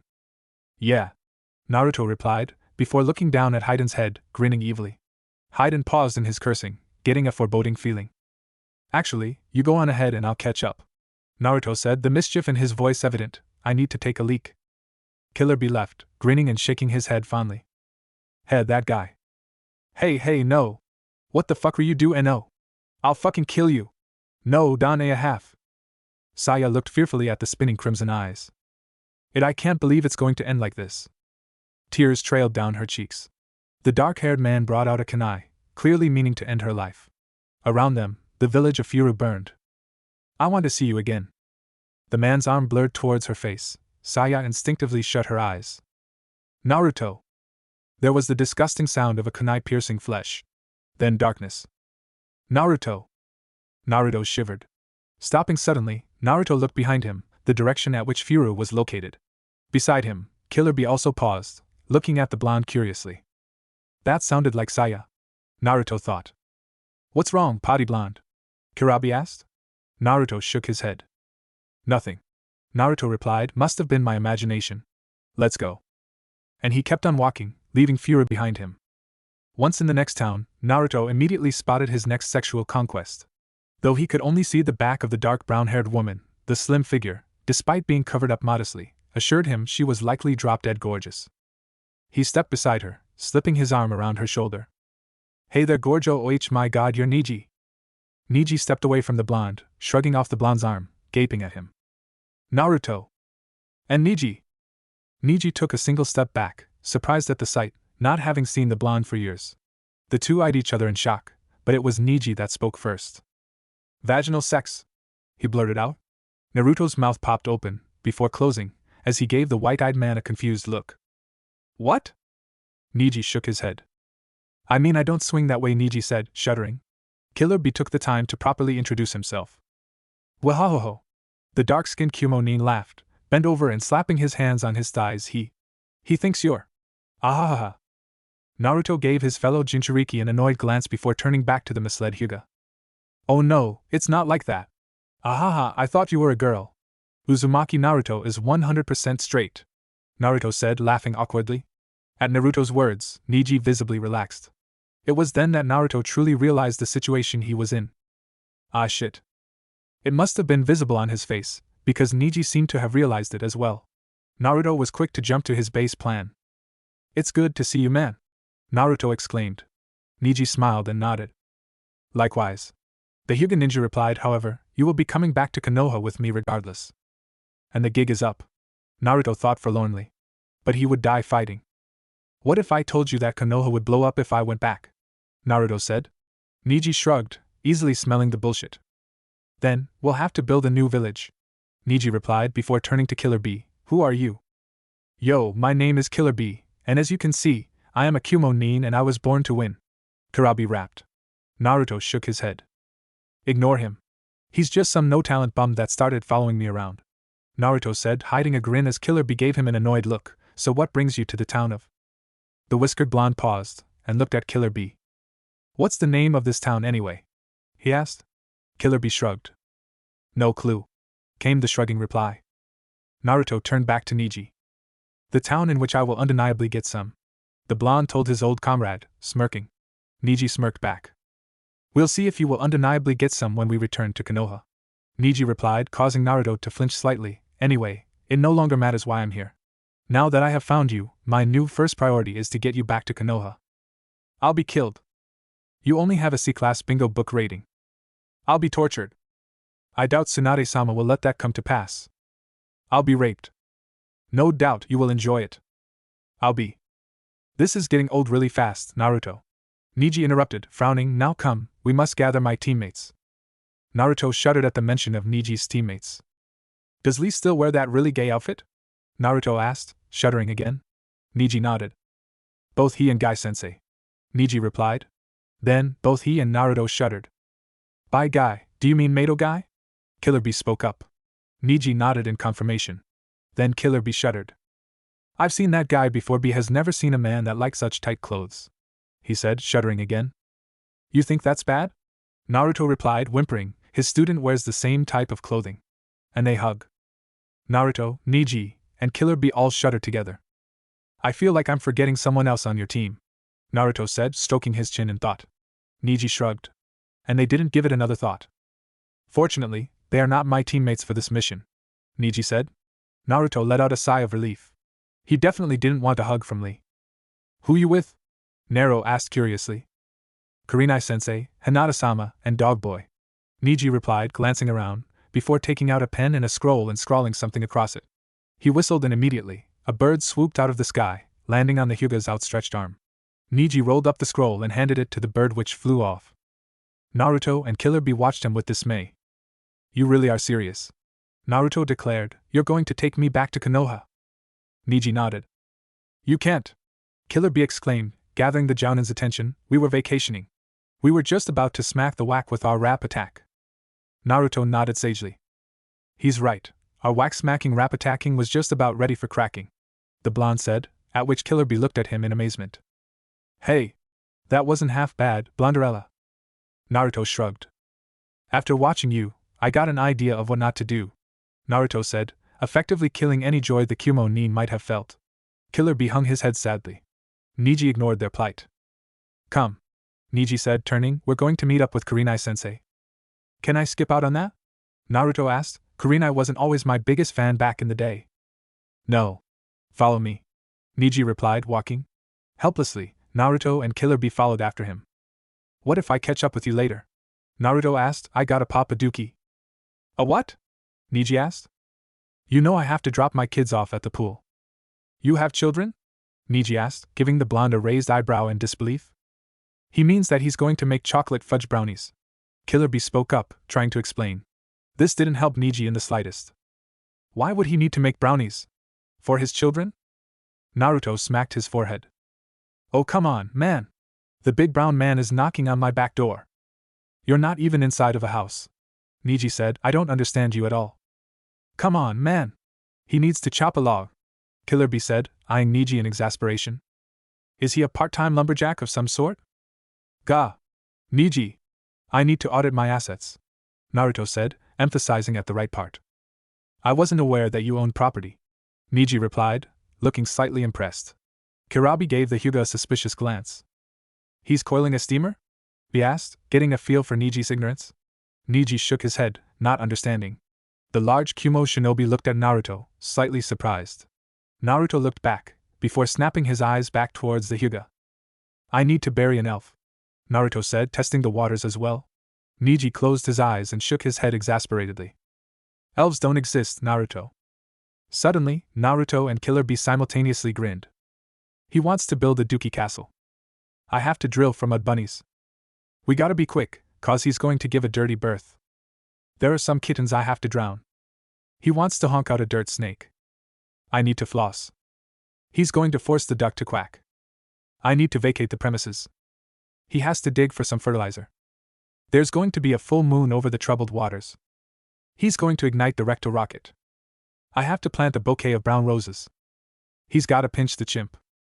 The turtle wants to poke its head out. He has to rock his rectum. I'm going to pollute the pond. He wants to watch a dolphin splash. I need to unleash the unholy Leviathan. He's going to go void his bowels. What the hell are you two talking about? Niji finally snapped, glaring at the two of them. Byakugan activated for the intimidation factor. Naruto and Killer Bee erupted in laughter. Dude, haha, Naruto gasped, clutching his aching sides. I need to take a shit. Niji gave them a disbelieving look, still unsure of what they were talking about. Then he went over some of the things they had said. Then, much to their amusement and continued laughter, he palmed his face.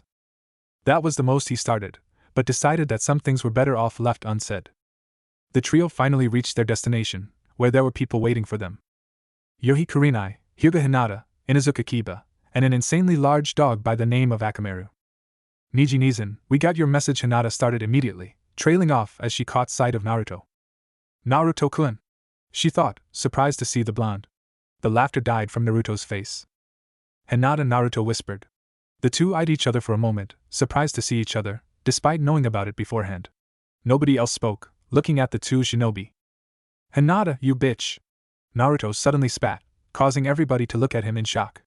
Hinata also gazed at him in surprise, wide-eyed at the sudden vehemence. Naruto-kun? Hinata said warily. You cheated on me. Naruto reacted, roaring, I can't stand to be in Konoha because of that. Why do you think I left? But Naruto-kun, Hinata started, her face reddening. No buts.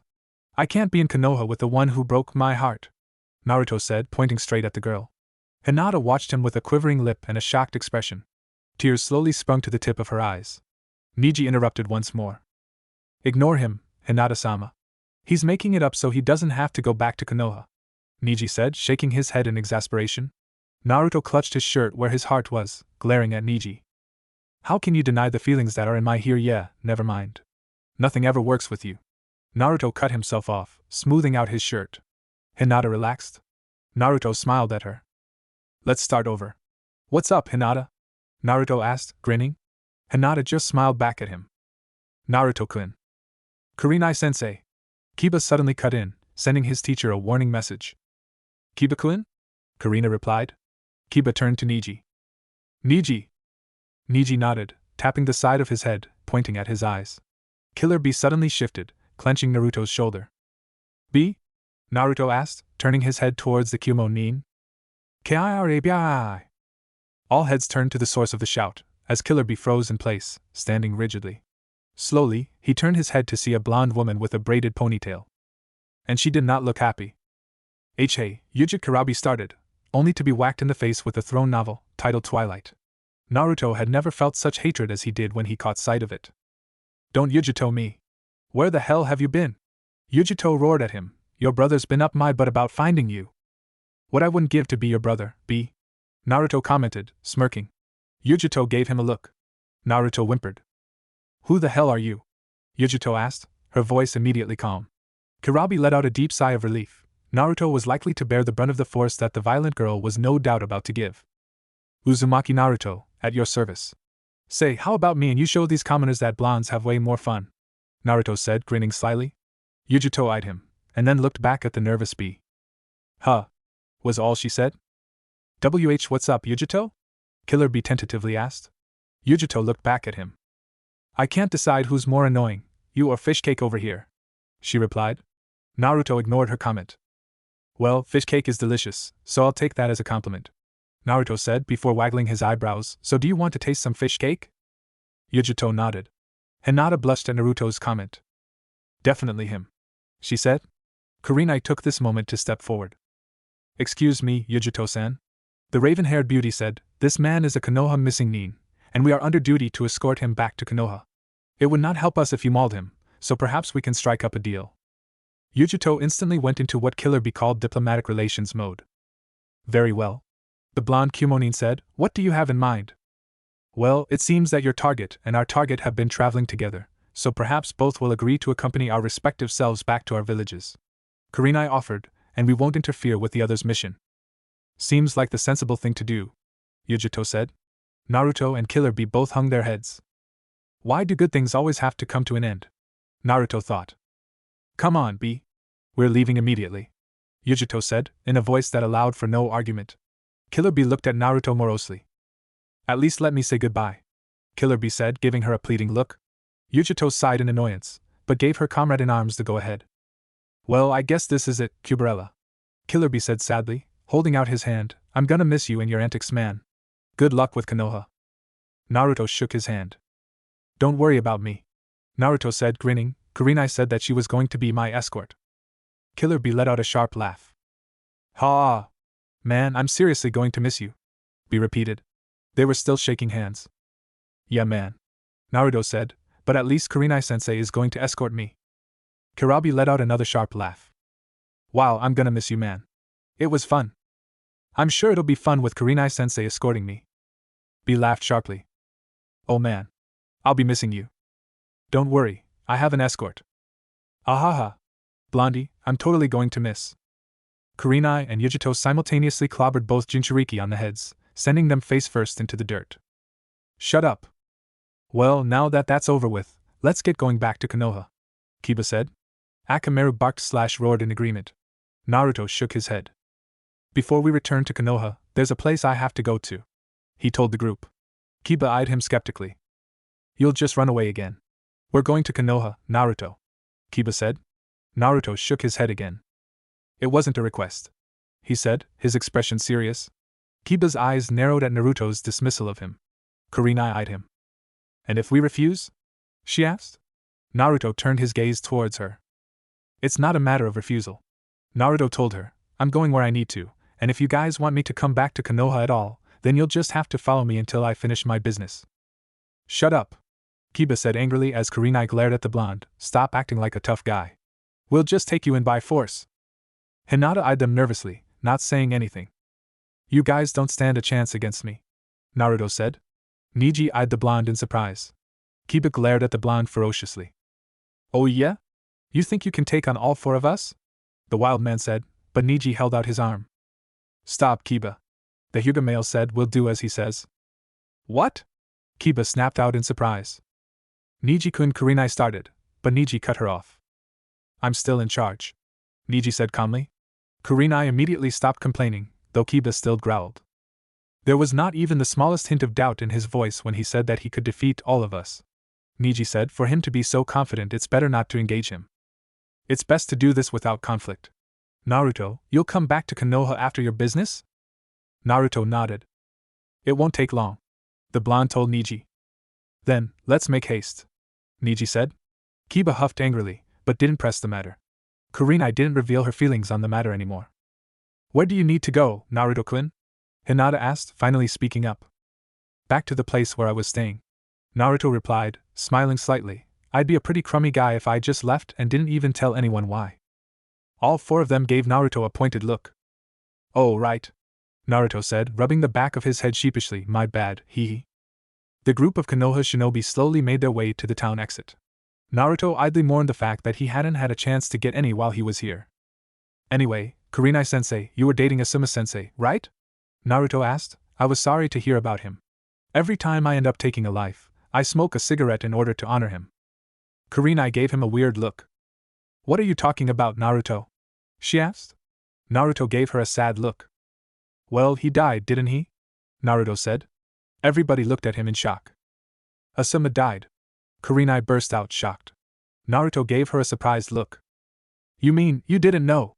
Naruto said, the shock evident in his voice. But when Kurenai said, swaying on the spot. I can't believe nobody told you, Naruto said, disbelief evident in his voice. I can't believe this, Kurenai said, her voice wavering. I only saw him a few days ago. Wait, what? Naruto asked. He was at home with our daughter when I was leaving on the mission, Kurenai told him, her eyes tearing up. Hinata was by her side in an instant, offering the woman support. Whoa, hold up. What the hell is going here? I thought Asuma died years ago, Naruto said. Kiba gave him confused look. What the hell are you talking about, Naruto? The Inuzuka asked him. I heard that Asuma was killed by 2 people from the Akatsuki years ago, not long after I left, Naruto said. I was so sad to hear about it. What the hell, man? Kiba said, glaring at the blonde. He didn't die. Get your facts straight. Kurenai let out a sigh of relief. Thank goodness, she said, ready to sink to the ground in weakness. Then she glared at the whiskered blonde, who only grinned nervously. Hee, whoops. Niji shook his head in exasperation. Then I took up smoking for no reason, Naruto said, pounding a fist into his open palm. Well, how about we get going?